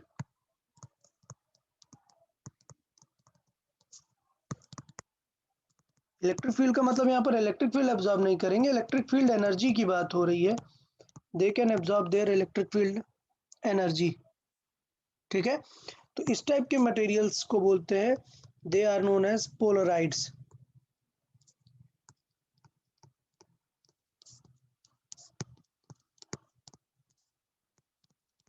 ये जो पोलराइड्स होते हैं यार, ये बहुत जगह यूज होते हैं, जैसे आपने देखा होगा कि बहुत सारे कैमरे में पोलराइड फिल्टर्स होते हैं, बहुत सारे जो स्पेक्स होते हैं आपने देखा होगा कि उसमें पोलराइड ग्लासेस रहते हैं, वो पोलराइड ग्लासेस क्या करते हैं, एब्जॉर्ब करने का काम करते हैं, एक्स्ट्रा जो लाइट है एक्सेस लाइट उसे एब्जॉर्ब करने का काम करते हैं। तो देखें किस तरीके से डिफाइन होती हैं चीजें, तो बड़े सिंपल वे पे जज कर लेते हैं। सपोज मैं एक अनपोलराइज लाइट ले लेता हूँ, ये क्या है अनपोलराइज लाइट, मतलब इस तरीके से रिप्रेजेंट करेंगे, दोनों वेक्टर है वहां पर, ये हो गई अनपोलराइज लाइट। अब सोचो मैं एक पोलराइड ले रहा हूँ, देखिए मैं एक पोलराइड ले रहा हूँ जिसकी जो फिल्ट्रेशन है वैसे वर्टिकल है, ये लाइन कैसी है, वर्टिकल्स है, तो इसका मतलब यहाँ से निकल के जो आएगा उस पर क्या बचेगा, क्या ये डॉट बचेगा क्या, नहीं, क्या बचेगा सिर्फ वहां पर इस टाइप का प्लेन पोलराइज्ड लाइट बचेगी, क्लियर तो प्लेन पोलराइज्ड लाइट बचेगी, ये हो गया हमारा पोलराइड और पोलराइजर। अच्छा अब पता कैसे चलेगा, क्या हम ये देख सकते हैं क्या, हम ये देख सकते हैं क्या, ऐसे नहीं, तो पता कैसे चलेगा कि ये पोलराइज हो चुकी है या नहीं हो चुकी है, तो बहुत ही सिंपल वे है, क्या होता है, सोचो अगर मैं बात करूं एक रैंडमली यूनिफॉर्मली हर जगह पर डिस्ट्रीब्यूटेड एक इलेक्ट्रिक फील्ड है, ठीक, तो मैंने बताया कि इसके दो कंपोनेंट होंगे, क्लियर। सोचो अगर आपने इसका सिर्फ वर्टिकल कंपोनेंट रखा है, आधा एब्जॉर्ब कर लिया, तो इसका मतलब इसकी इंटेंसिटी हाफ हो जाएगी ना, अगर एक अनपोलराइज लाइट आई नॉट से आ रही है और वो पोलराइड से पास होगी तो उसकी इंटेंसिटी सीधा क्या हो जाएगी, हाफ हो जाएगी, ठीक है। अच्छा सोचो अब इसी पोलराइड को अगर मैं ऐसे रख दूं, तो अब बताओ आगे की तरफ लाइट क्या जाएगी, कोई भी एनर्जी आएगी क्या, ये वर्टिकल कंपोनेंट भी क्या हो जाएगा, एब्जॉर्ब हो जाएगा ना। तो यहाँ पर क्या आएगी, नो लाइट। तो अगर मैं दो पोलराइड को एक इस तरीके से और इस तरीके से परपेंडिकुलर रखूं तो क्या सिचुएशन होगी, कुछ लाइट नहीं आनी चाहिए, इंटेंसिटी क्या हो जानी चाहिए, 0। तो ये काम करता है किसका, एनालाइजर का। समझ आया। ये पोलराइजर और एनालाइजर सिस्टम पूछा जाता है कि अगर हम एक बार पोलराइड से निकालेंगे तो इंटेंसिटी हाफ हो जाएगी, अगर हमने उसे वापस से 90 डिग्री पे रखा तो वापस से चला जाएगा। क्लियर। अच्छा, तो इसमें दो टर्म होते हैं क्या, प्लेन ऑफ पोलराइजेशन। तो बताए प्लेन ऑफ पोलराइजेशन जो डिफाइन होता है वो बहुत ही अलग तरीके से है। क्या है, जैसे ये पोलराइज हुई है, किस डायरेक्शन में हुई है, इस तरीके से, perpendicular. Clear.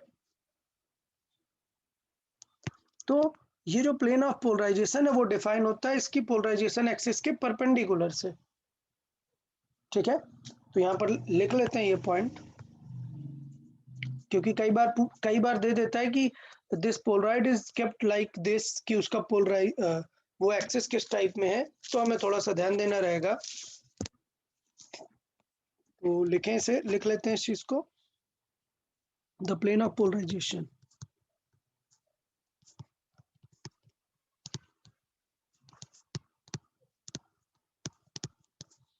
The plane of polarization is perpendicular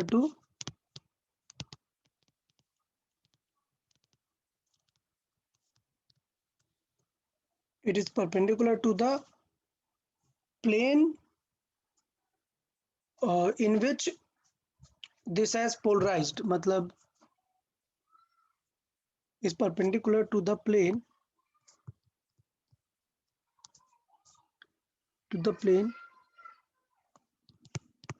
in the direction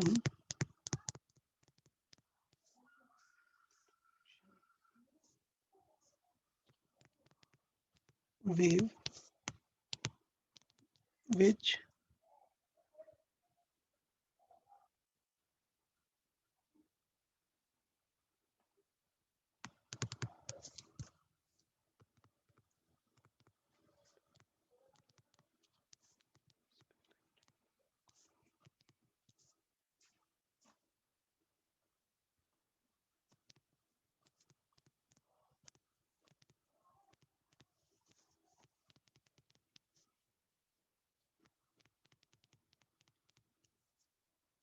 okay, तो ये सिचुएशन हो जाएगी। तो दो चीजें हैं पोलराइड में, हम दो चीजें डिफाइन करते हैं क्या, एक ये कि जिसके अलोंग वो पोलराइज होने वाला है, ये क्या होता है, this is called axis of polarisation. क्या ये एक्सिस ऑफ पोलराइजेशन, मतलब जिस एक्सिस में पोलराइज होने वाला है और इसके जो परपेंडिकुलर होती है, ठीक है, मतलब इसके जो परपेंडिकुलर पूरा प्लेन होता है, ये वाला, ये जो पूरा प्लेन होगा, ये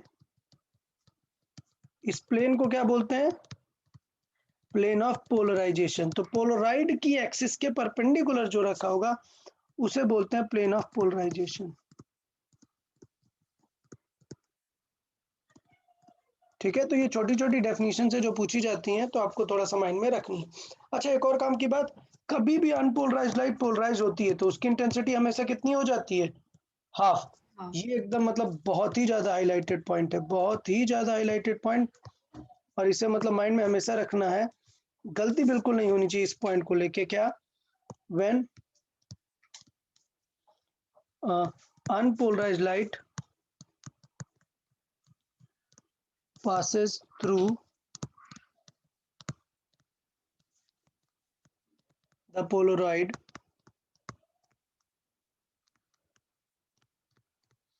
for the first time,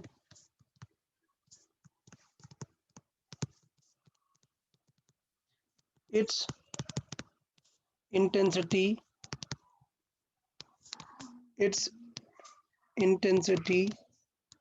is half, or its intensity remains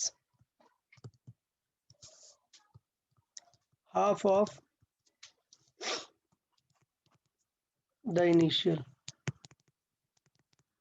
ये चीज थोड़ा सा याद रखना है आपको, हमेशा कभी गलती नहीं करना, कुछ भी हो, किसी भी टाइप का पोलराइड हो, आपको ये थोड़ा सा चीजें याद रखनी है, ठीक। तो इस पे जो स्पेसिफिक एब्जॉर्प्शन पर है, इस पे एक फेमस लॉ है, मेलस लॉ।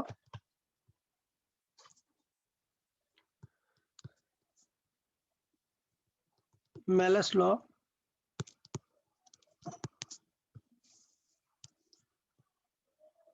देखिए, मेलस लॉ, एक सेकेंड, एक बार हम देखें आपके बोर्ड्स में भी मेलस लॉ है या नहीं। बोर्ड्स में अगर हम पोलराइजेशन पे जाएं तो पोलराइजेशन आई गेस आपके मिडिल पॉइंट पे था, स्टार्टिंग में इंटरफेरेंस, इससे पहले पोलराइजेशन, ओके ठीक है। पोलराइजेशन में नंबर 1 मेथड, ये देखिए पोलराइड का मेथड, ये आप एक्सप्लेन देख सकते हैं। पोलराइज लाइट देखें, इस फिगर के थ्रू एक्सप्लेन कर रहे हैं। ये लाइट है, यहाँ से जो अनपोलराइज लाइट आ रही है, अनपोलराइज लाइट मतलब इलेक्ट्रिक फील्ड वेक्टर देखे ऑल डायरेक्शन में दिखाया हुआ है, लेकिन हमने एक पोलराइड यूज किया हुआ है जिसकी पोलराइजेशन एक्सिस कैसी है, परपेंडिकुलर है।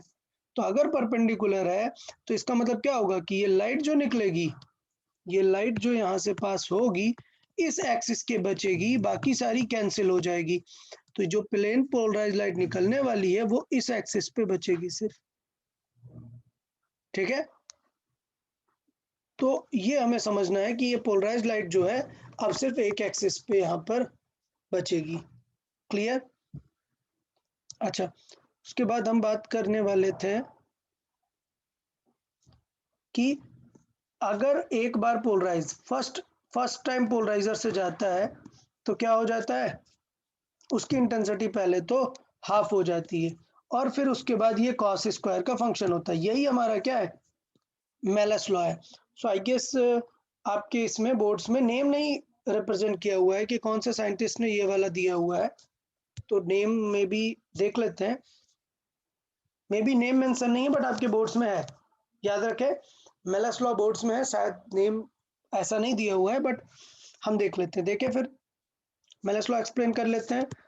जब कभी भी एक unpolarised light first time polariser से पास होती है, कैसा भी पोलराइजर रखा हो, देखें लेट्स से पोलराइजर को मैं ऐसे रख रहा हूं, इसकी एक्सेस ऑफ पोलराइजेशन क्या है, इस टाइप की। तो अब आपको ये नहीं समझना है कि सर ये वाला वेक्टर जाएगा या ये वाला वेक्टर जाएगा, आप समझो जिस तरीके से पोलराइड रखा है, तो ये जो रैंडम वेक्टर था, इसके तो हम किसी भी डायरेक्शन में दो कंपोनेंट कर सकते हैं ना। तो इसका मतलब समझो कि अगर पोलराइड ऐसे रखा है, ऐसे ही दो डायरेक्शन में कंपोनेंट हुए हैं, ठीक है। तो ये चीज हमेशा याद रखना है कि कौन सा वेक्टर बचेगा, एक्सिस ऑफ पोलराइजेशन की तरफ वाला वेक्टर बच जाएगा। और जब ये एक अनपोलराइज्ड लाइट फर्स्ट टाइम जाएगी पोलराइड से, तो अगर इसकी इंटेंसिटी आई नॉट थी तो कितनी बचेगी इंटेंसिटी अभी, हाफ। समझ आया?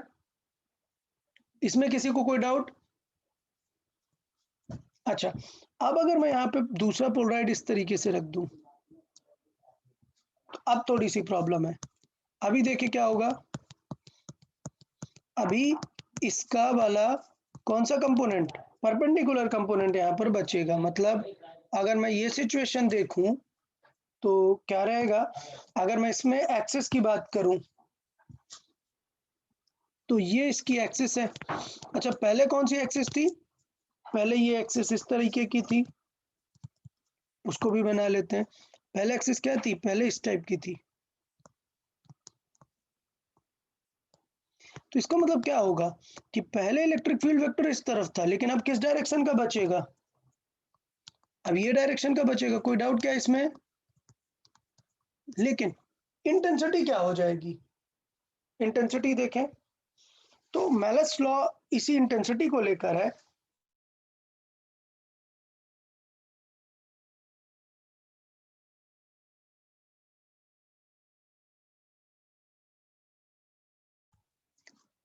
सो सपोज ये एंगल थीटा है, अगर मैं कंसिडर कर रहा हूँ कि ये एंगल थीटा है, तो इसका मतलब ये है कि फर्स्ट टाइम पोलराइज इस तरफ हुई और फिर थीटा पर अगर शिफ्ट हो रही है, तो मेलस लॉ किस चीज को लेकर है कि ये जो इंटेंसिटी बचेगी इसकी, ये इंटेंसिटी होगी, मतलब आई डैश होगी आई into cos square theta.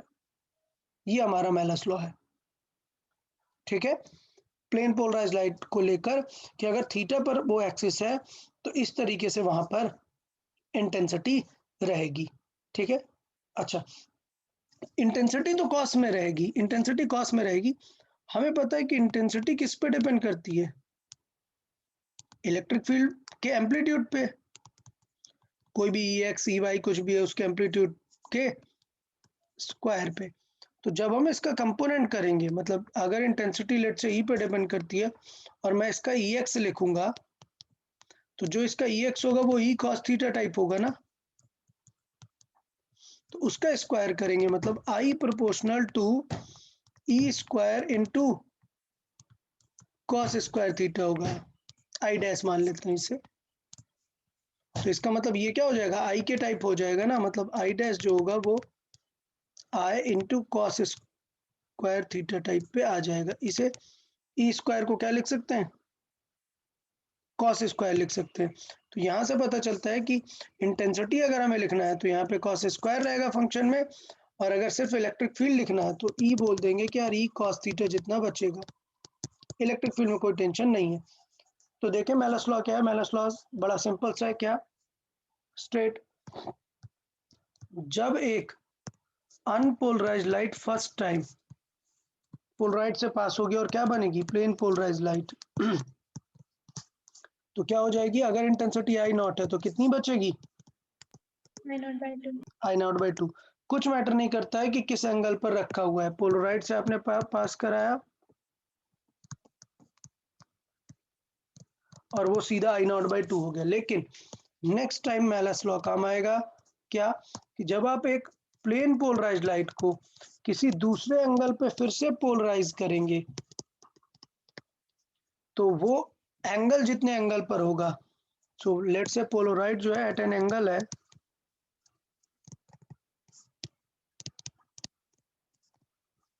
Eight an angle theta, तो बहुत ही सिंपल है, अगर इसकी इंटेंसिटी कुछ है, लेट से जैसे हमने बात की क्या, आई नॉट बाई टू है, तो ये हो जाएगी I naught by two into cos square theta. So Malus law simple सा ये है that I dash is I into cos square theta, ये मेलस लॉ है। कोई को डाउट इसमें, बोर्ड्स में भी आपके ये है बट मे भी शायद नेम नहीं दिखा हमें।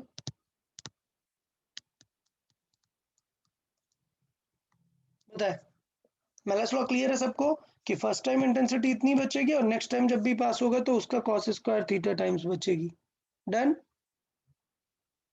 हाँ ओके। तो इस तरीके से कई बार क्वेश्चन आ सकता है, जैसे मैं चाहिए तो एक क्वेश्चन फ्रेम कर देता हूँ, एक एग्जाम्पल टाइम, काफी सारे रिवर्स एग्जाम्पल सोचना पड़ेगा, फॉरवर्ड एग्जाम्पल सोचना पड़ेगा।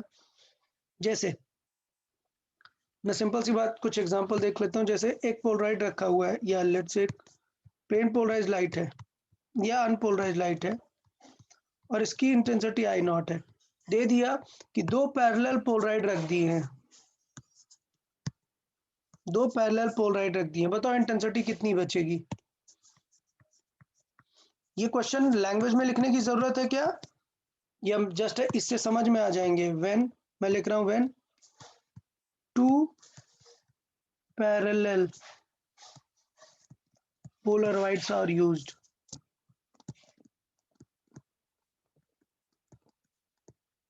clear, when two parallel polarides are used। अब बताए सिचुएशन,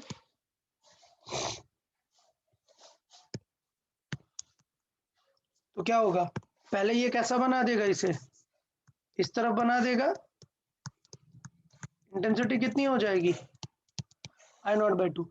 अब बताओ अगर ऐसा ही पोलराइड रखा है तो क्या कुछ फर्क पड़ेगा क्या, अगर पोलराइड पैरेलल ही रखा था तो कुछ फर्क पड़ेगा क्या, नहीं।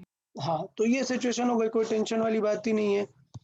तो इस तरीके से बेसिक्स से कुछ रहेंगे। मान लेते हैं व्हेन टू परपेंडिकुलर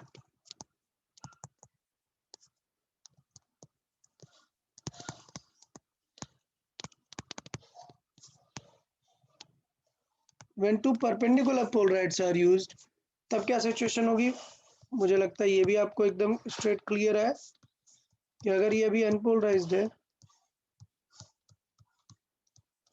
और दो परपेंडिकुलर हमने यूज किए, अच्छा कुछ फर्क नहीं पड़ता कि किस डायरेक्शन में है, पोलराइड किसी भी डायरेक्शन में रख सकते हो, ऐसा कुछ नहीं है।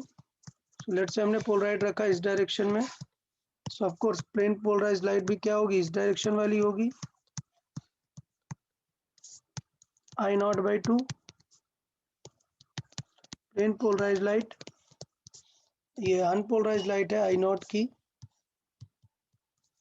अगर हमने अब दूसरा जो है इसके परपेंडिकुलर रखा इस टाइप में, तो अगर इसके परपेंडिकुलर है, वो इस वाली एक्सिस के परपेंडिकुलर है, तो अब 90 डिग्री पे कोई भी कंपोनेंट आएगा क्या cos थीटा का, कुछ नहीं, तो सीधा क्या हो जाएगा, ये जीरो। कोई भी लाइट नहीं बचेगी, इंटेंसिटी क्या हो जाएगी, zero, no light. Plane polarise की तो बात ही नहीं है। सिंपल मैथमेटिकल क्वेश्चन देख लेते हैं। when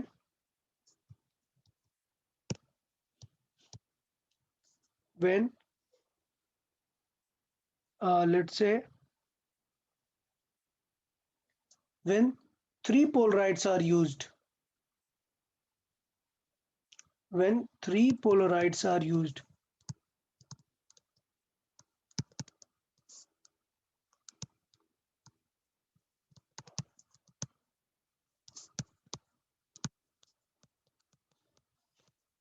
each at 45 डिग्री, मतलब क्या हुआ, तीन पोलराइड यूज कर लिए, तो क्या सिचुएशन होगी देखें। तीन पोलराइड मतलब कुछ इस टाइप में, बताओ तीन पोलराइड के बाद लाइट बचेगी क्या अगर मैं 45 डिग्री पर यूज कर रहा हूँ, कुछ इस तरीके से, एक पोलराइड इस तरीके से, नेक्स्ट पोलराइड इस तरीके से, नेक्स्ट पोलराइड इस तरीके से, बताओ कोई लाइट बचेगी क्या। ओके, तो हमें देख के लगता है कि दो 90 डिग्री के हैं तो लाइट नहीं बचनी चाहिए, लेकिन बेटा प्रोसेस ऐसे होती ही नहीं है, प्रोसेस इस तरीके से काम ही नहीं करता है पोलराइड का। देखें क्या होगा, अगर मुझे पता है कि ये इसकी पोलराइजेशन एक्सिस है, ये इस वाले की पोलराइजेशन एक्सिस है 45 डिग्री पे, और ये इस वाले की पोलराइजेशन एक्सिस है, तो पहले फर्स्ट टाइम लाइट कैसे निकलेगी, इसमें किसी को कोई डाउट। I0 की अनपोलराइज्ड है, ये कितनी हो जाएगी, I0/2 की प्लेन पोलराइज्ड लाइट, कोई डाउट। अभी सिचुएशन क्या है कि ये पोलराइड कितने डिग्री पे रखा हुआ है, 45 डिग्री पे, तो इसका मतलब अब जो नई लाइट निकलेगी वो कैसी निकलेगी, इस तरीके की होगी, बताया यार, कोई डाउट इसमें किसी को। बट इंटेंसिटी कितनी हो जाएगी, ये हो जाएगी I0/2 into cos square 45 degree, so 45 क्या होता है 1/√2 का स्क्वायर, कितना आंसर आएगा, I0/4 आ जाएगा। अब हमें लगता था कि ये और ये 90 डिग्री है तो आंसर क्या आना चाहिए, 0, बट ऐसा नहीं होता है। जब जब ये स्ट्रेट है और ये 90 पे होगा तो कोई कंपोनेंट नहीं आएगा, लेकिन अभी तो फिल्टर हुआ ना, इसका एक कॉस कंपोनेंट आया, अब इसे भूल जाओ। अब इसके लिए तो ये 45 डिग्री पर ही है ना, तो इसका भी क्या आ जाएगा, कॉस कंपोनेंट आ जाएगा ना, जीरो थोड़े ना हो जाएगा। तो ये थोड़ा सा आपको यहाँ पर थोड़ा सा स्मार्टनेस दिखानी है, इस चीज को माइंड में रखना है कि वो जो 45 डिग्री का था वो तो ये था ना, अभी इसका भी एक और 45 आएगा ना नया, समझ आया क्या। तो इसका मतलब अभी जो कंपोनेंट होगा वो किस डायरेक्शन में होगा, अभी बताएं, दिखेगी कैसे अनपोलराइज्ड लाइट, कौन सा कंपोनेंट बचेगा, स्ट्रेट, हाँ, तो वो जो स्ट्रेट रखा हुआ है वो ऐसे नहीं दिखाएंगे, वो इन एंड आउट टाइप का कंपोनेंट माना जाएगा, इस टाइप का। मतलब उसे मैं अब ऐसे दिखा नहीं सकता, वो तो इसके डायरेक्शन में रहेगा ना, मतलब ऐसे वाले सारे निकलेंगे। एक सेकेंड रुके, ये सिचुएशन थोड़ा सा गड़बड़ है। ये पोलराइड एक्चुअली ये 3D में बना रहे हैं हम, ये 2D में नहीं है, ये 2D में गड़बड़ लग रहा है। 2D में लग रहा है कि लाइट ऐसे ऐसे आने वाली है, ठीक है। ये वेक्टर रेजोल्यूशन ऐसे नहीं है, ये इस टाइप का है कि ये इसकी एनर्जी है। तो ये पोलराइड जो बचेगा लास्ट, मतलब एक पोलराइड ऐसा है, फिर नेक्स्ट पोलराइड ऐसा है, और थर्ड पोलराइड ऐसा है, समझ आया? ये इस टाइप में है, क्लियर समझ आया? ये 3 पोलराइड मतलब कैसे हैं, पहला पोलराइड ऐसा है, दूसरा 45 पे ऐसा है, तीसरा ऐसा है।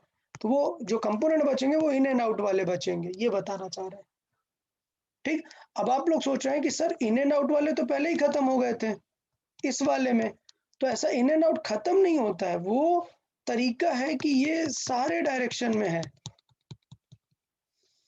और इनकी एनर्जी एब्जॉर्ब होके ये वाली बची। लेकिन जब हम इस एंगल पे करेंगे तो इसके जितने भी पॉसिबल कंपोनेंट होंगे वो यहाँ पर आएंगे, फिर जब हम ये वाली डायरेक्शन देखेंगे तो इसके जितने पॉसिबल कंपोनेंट होंगे वो आएंगे। तो ये याद रखना है कि ये एक स्टेप वाइज प्रोसेस है, डायरेक्टली नहीं पहुंचना है हमें कभी भी। तो ये अब हो जाएगा I naught by 4 into cos square 45 degree. तो आंसर क्या आ जाएगा, फाइनल इंटेंसिटी कितनी बचेगी, आई नॉट बाई 8। क्लियर है यार ये?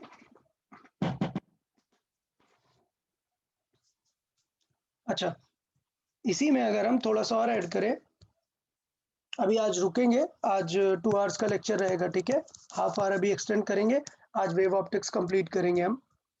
ओके, फोर्थ पार्ट एक और क्वेश्चन ऐड कर देते हैं, क्योंकि ज़रूरी नहीं कि हर बार सारी चीज़ें आपको दिखा देगा। तो हम लेट से क्वेश्चन दे रहे हैं। In previous question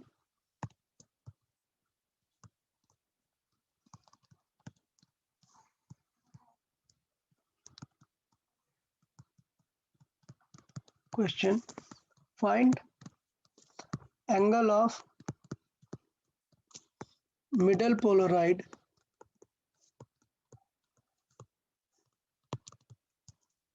such that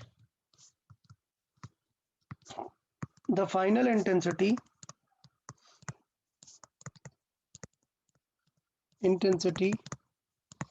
is I naught by 16। तो अभी के क्वेश्चन के हिसाब से इंटेंसिटी कितनी आई है, आई नॉट बाई 8, बट अभी हमें इंटेंसिटी कितनी चाहिए, आई नॉट बाई 16। तो आपको क्या करना चाहिए बताएं? और एक 45 डिग्री वाले से रोटेट करना चाहिए। नहीं, हमें वही प्रीवियस क्वेश्चन ही लेना है, हमें इसका एंगल है बताना है कि ये पोलराइड 45 था तब आया आई नॉट बाई 8। अभी सोचो ये पोलराइड कितना एंगल हो जाए तो हमारा आंसर आई नॉट बाई 16 आ जाए, ये क्वेश्चन है। क्वेश्चन ये है कि ये पोलराइड ठीक है, ओके, इस टाइप में है क्वेश्चन कि ये हमारा लाइट है और एक पोलराइड रखा हुआ है ऐसा, एक पोलराइड रखा हुआ है ऐसा, फिर एक पोलराइड रखा हुआ है ऐसा, दो परपेंडिकुलर पोलराइड के बीच में ये है। क्वेश्चन ये है, ये आपको दिया हुआ है, समझिए, बस आपको इस बीच वाले का थीटा बताना है। क्वेश्चन समझ आया कि बीच वाले का आपको थीटा बताना है कि ये किस एंगल पे होगा कि जिससे फाइनल इंटेंसिटी कितनी आएगी, आई नॉट बाई 16।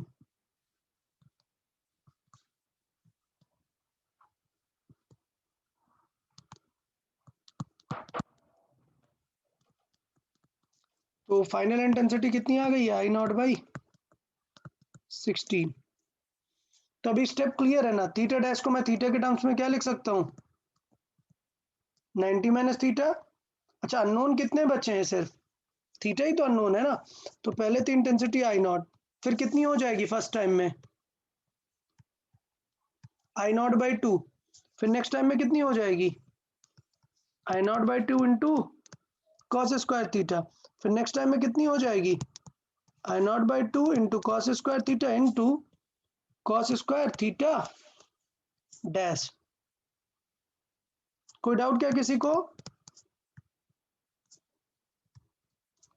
यार समझ आया सबको? भाई बताओ यार, ये क्लियर समझ आया ना? और क्वेश्चन में कितना दिया है कि ये है आई नॉट बाई 16, तो ये हो गया अपना कॉस स्क्वायर थीटा, और ये क्या बन जाएगा थीटा डैश 90 माइनस थीटा, ये क्या बन जाएगा साइन स्क्वायर थीटा। ये क्वेश्चन में दिया है कि फर्स्ट और लास्ट वाले कैसे हैं 90 डिग्री में, सिर्फ बीच वाले की हमें सेटिंग चेंज करनी है। तो ये कितना हो जाएगा 1/8। क्लियर है यहाँ पर। अभी साइन स्क्वायर कॉस स्क्वायर को किस में कन्वर्ट करने का ट्राई करें, साइन स्क्वायर 2 थीटा में। साइन स्क्वायर 2 थीटा के लिए यहाँ क्या चाहिए होगा 2 का स्क्वायर ना 4, 2 sine theta into cos theta, 2 का स्क्वायर 4, तो यहाँ पे कितना बचेगा 1/2। सो थीटा कितना आ गया, देखें 2 थीटा कितना आ जाएगा, ये अभी रूट में जाएगा, साइन 2 थीटा कितना आ गया 1/√2, मतलब 45 का भी हाफ, तो थीटा कितना आ गया 45 डिग्री बाई 2 और π/8। समझ आया या नहीं, हाँ क्लियर है। तो इस तरीके से हम एब्जॉर्प्शन पे बहुत सारे क्वेश्चंस बन सकते हैं थोड़े मैथमेटिकल हो सकते हैं, आप उसको अप्रोच कर लेंगे, ठीक है। तो पोलराइजेशन थ्रू हमने क्या पढ़ लिया, स्पेसिफिक एब्जॉर्प्शन, पहला पॉइंट हो गया polarization through specific absorption. Next है काफी इंपॉर्टेंट है, that is polarization through reflection. Next point है थ्रू रिफ्लेक्शन।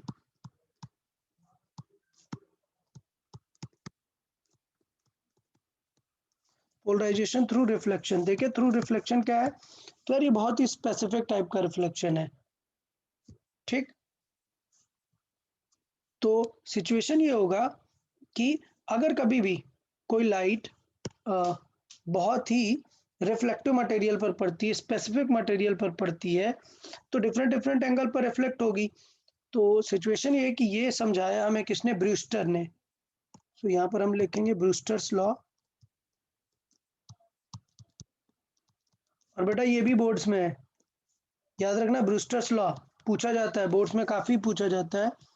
ब्रूस्टर्स लॉ क्या है, ये ब्रूस्टर ने समझाया कि जब एक सरफेस पे लाइट इंसिडेंट होती है तो हमें पता है कि दोनों सिचुएशन होती हैं। सो लेट्स से ये लाइट आ रही है, ये लाइट क्या है, अगर मैंने ऐसे बना दिया मतलब ये लाइट कैसी है, अनपोलराइज्ड लाइट है। तो उसने बताया कि यार डिफरेंट डिफरेंट एंगल पे रिफ्लेक्शन होगा ना, ठीक है। तो ब्रूस्टर ने क्या समझाया कि ये जो डिफरेंट डिफरेंट एंगल पे रिफ्लेक्शन होगा, तो यहाँ पे रिफ्लेक्शन हो रहा है, ठीक है, साथ में रिफ्रैक्शन भी तो हो रहा होगा ना। लाइट रे को ऐसे आना चाहिए, बट लाइट रे कैसे निकल जाएगी, थोड़ा रिफ्रैक्ट होके निकल जाएगी, क्लियर, इस तरीके से। तो ये जो रिफ्लेक्ट होके निकली है यहाँ पर लाइट, अगर अगर सिचुएशन ऐसी हो जाए कि इन दोनों के बीच का एंगल अगर 90 डिग्री हो जाए, किसमें, रिफ्रैक्टेड लाइट और ये reflected,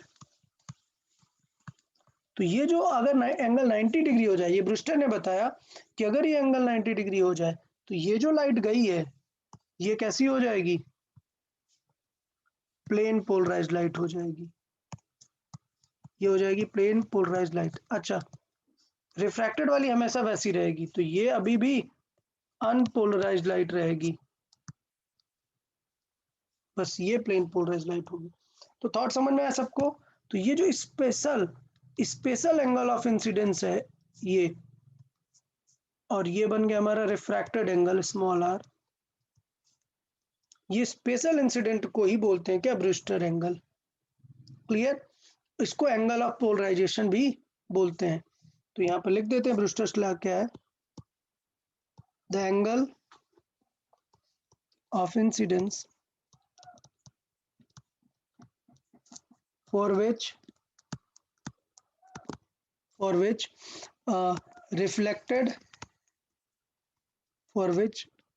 reflected and refracted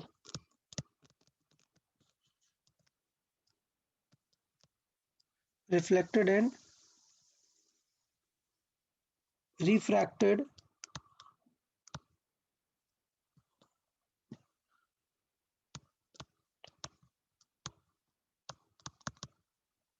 lights are perpendicular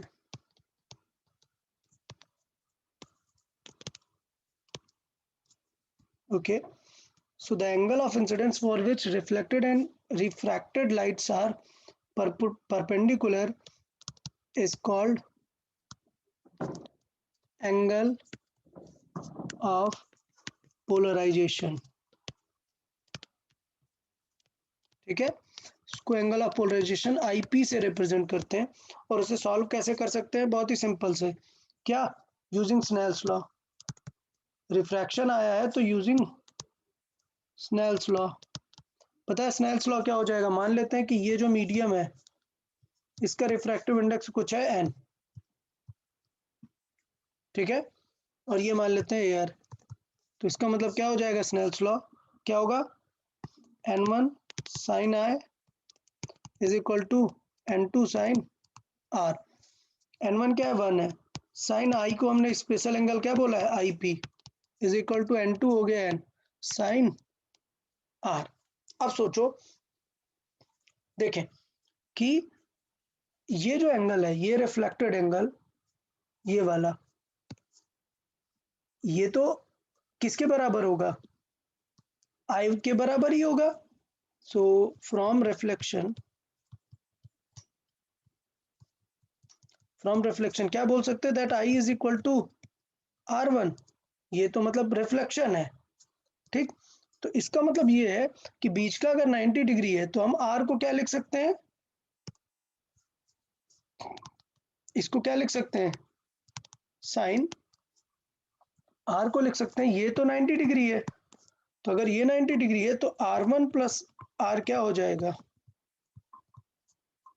90 degree होगा ना, बाकी बचा, तो इसका मतलब इसे क्या लिख सकते हैं, 90 माइनस R1, और इसे लिख सकते हैं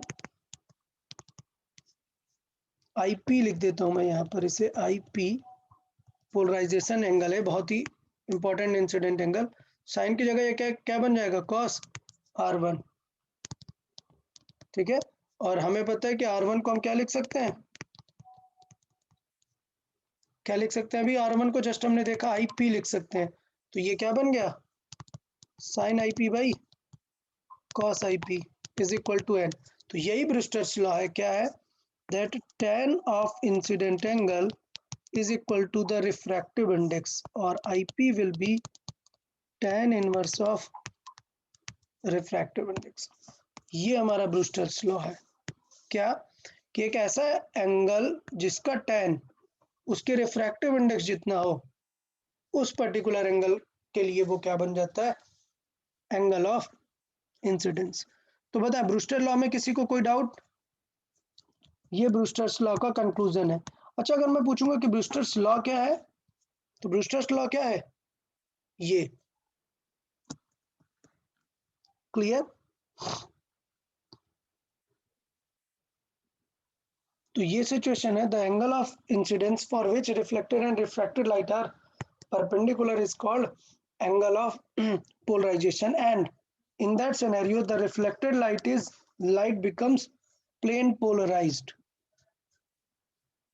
clear। अच्छा, ये जो रिफ्रैक्टेड लाइट है, ये मतलब कंप्लीटली अनपोलराइज नहीं है, कुछ पार्ट इसका पोलराइज्ड हो जाता है, तो इसमें पार्शियली पोलराइज्ड भी लिख सकते हैं।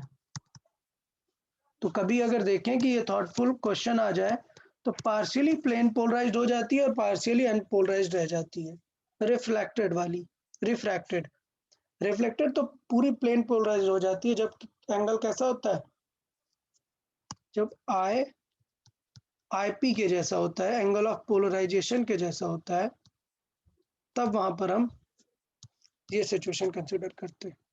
बता यार, किसी को इसमें डाउट कुछ, ब्रूस्टर लॉ समझ में आया,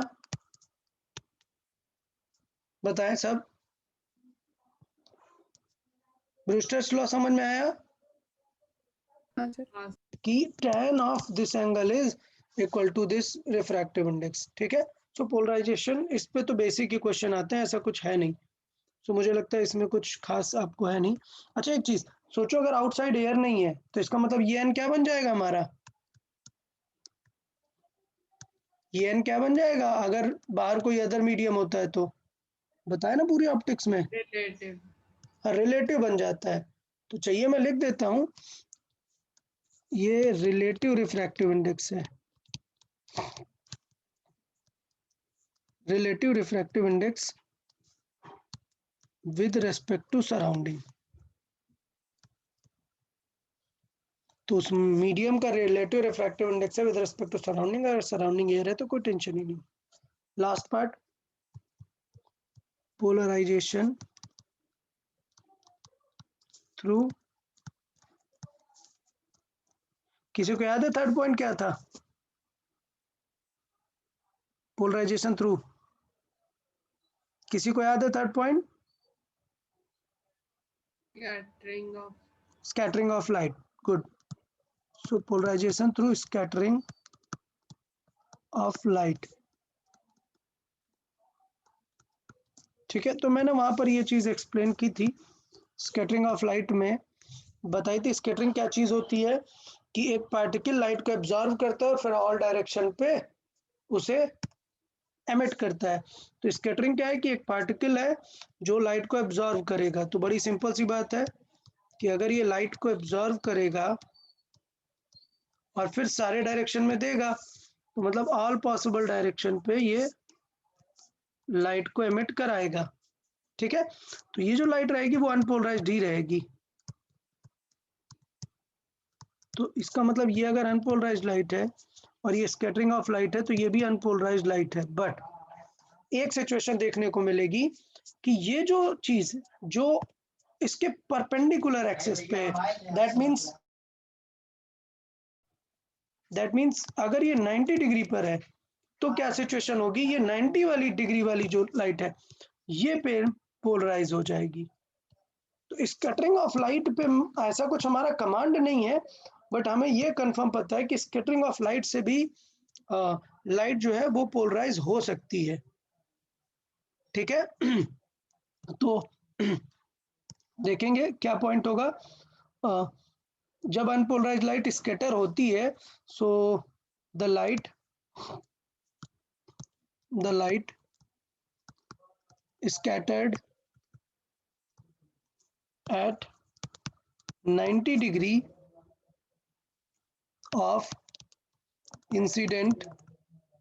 So the light scattered at 90 degree of incident becomes unpolarized, sorry, plane polarized, becomes plane polarized light, ठीक है। तो ये सिचुएशन है। अच्छा अब देखिए स्कैटरिंग के बारे में स्टार्टिंग में मैंने शायद आपको बताया था, रेलेस क्राइटेरिया ये बताया था, that scattering is proportional to what, किसी को याद है स्कैटरिंग किस पे कितना ज्यादा होगा? किसी को याद है, ये मैंने बताया था scattering proportional to deviation angle. Deviation angle, ठीक है। लाइट के क्वालिटी के अकॉर्डिंग था कि स्कैटरिंग किस वेवलेंथ के अकॉर्डिंग किस चीज पर डिपेंड करती है। तो स्कैटरिंग डिपेंड करती है 1/λ⁴, ये भी किसका क्राइटेरिया, रेले। सो रेलेस क्राइटेरिया है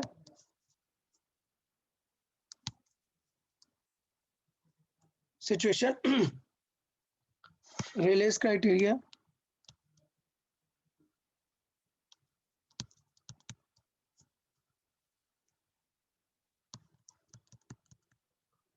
ओके। अच्छा इससे क्या पता चलता है, इससे क्या पता चलता है कि जितना कम वेवलेंथ होगा उतना ज्यादा स्कैटरिंग होगी, क्लियर।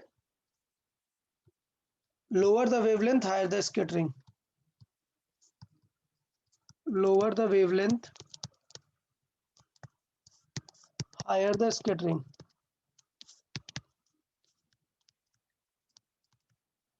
तो अगर मैंने आपको ये चीज बताई हो, आपको याद हो अगर कि ये सिचुएशन मैंने बताई थी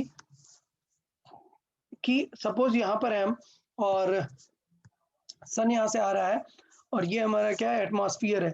याद है किसी को ये वाला एग्जांपल? ये हमारा एटमॉस्फेयर है। सन जब यहाँ पर है तो यहाँ पर उसको रेज को इतनी डिस्टेंस ट्रेवल करनी है, यहाँ पे इतनी, तो स्कैटरिंग का चांस कहाँ पर ज्यादा होगा? इसमें, मॉर्निंग में। और मॉर्निंग में मुझे पता है कि लोअर वेवलेंथ ज्यादा स्कैटर हो जाएगी। तो लोअर वेवलेंथ मतलब कौन से कलर? वायलेट, इंडिगो, ब्लू वाले, ये कलर क्या होंगे? स्कैटर कर जाएंगे हमारे एटमॉस्फेयर में। और कौन से कलर बच जाएंगे? रेड ऑरेंज वाले। समझ आया सबको? सो इसलिए सनराइज के टाइम पे कैसा दिखता है हमें सन? Red orange. बाद में सारे कलर ऑलमोस्ट सेम आते हैं, सबका स्कैटरिंग टाइम क्या होता है? सेम ही हो जाता है। तो इसका मतलब यहाँ पर स्कैटरिंग इन्वॉल्व है किस केस में? सनराइज के कलर के केस में। अर्ली सनराइज और लेट सनसेट के केस में क्या इंपॉर्टेंट रहता है? रिफ्रैक्शन। उसमें एन डिफाइन करता है, रिफ्रैक्टिव इंडेक्स डिफाइन करता है कि कितना ज्यादा पहले या बाद में शिफ्टिंग दिखेगी। और यहाँ पर कलर की बात है तो समझ जाइए कि कलर मतलब क्या, डिस्पर्सन या फिर स्कैटरिंग होगा। जब भी कलर्स की बात आ जाए मतलब समझ जाओ इधर डिस्पर्सन तो वहां पर हुआ ही है, या तो फिर स्कैटरिंग भी वहां पर हुई है। क्लियर है सबको? हाँ सर। पता है? ओके ठीक है। तो यहाँ तक क्लियर है। यहाँ तक हमारा वेव ऑप्टिक्स का जो है पोलराइज वाला भी पार्ट कंप्लीट होता है। एक सेकेंड हम थोड़ा सा देख लेते हैं बोर्ड्स की बुक में कि पोलराइड वाले में कुछ रह तो नहीं गया है हमारे पास। अदरवाइज हमारा वेव ऑप्टिक्स का टॉपिक यहाँ से कंप्लीट होता है। ये वाला अपने फिगर सबने समझा जो मैंने एक्सप्लेन किया, पोलराइड कैसे रखा हुआ है, किस तरीके से काम करेगा? एक बार आप थ्योरी पूरा पढ़ लेंगे, ठीक है? ये जो प्लेन ऑफ वाइब्रेशन से रिलेटेड टर्म है, प्लेन ऑफ पोलराइजेशन जो मैंने आपको बताया, ठीक है? परपेंडिकुलर टू द, हाँ ये पूछा जाता है, ये चीज पूछा जाता है, प्लेन ऑफ पोलराइजेशन क्या है? तो मैंने बताया कि जिस डायरेक्शन में उसका वाइब्रेशन बचता है, उसका जो परपेंडिकुलर प्लेन बचता है उसे हम प्लेन ऑफ पोलराइजेशन बोलते हैं। फिर ये मेलस लॉ का रिजल्ट है जो यहाँ पे आप देख पा रहे हैं, कॉस स्क्वायर का। फिर ये फाइनल फार्मूला हमारा आता है, ओके लिखा हुआ है, हेडिंग वाइज नहीं, डायरेक्टली लिख दिया हुआ है, दिस इज मेलस लॉ, तो समझेंगे यहाँ पर। फिर थ्रू रिफ्लेक्शन ब्रूस्टर एंगल, अभी मैंने समझाया सबको, ब्रूस्टर एंगल समझ आया? अच्छा, बोर्ड्स में आप आई और जे मत यूज करें, जैसा आपको यूज किया हुआ है आप वही यूज करें। बोर्ड्स की बुक में जो भी नोटेशन यूज है आप वही नोटेशन फॉलो करें, बहुत खास नहीं है। और देखिए मैंने जो बताया था इसने n1 n2 की वैल्यू नहीं रखी है, देख रहे हो?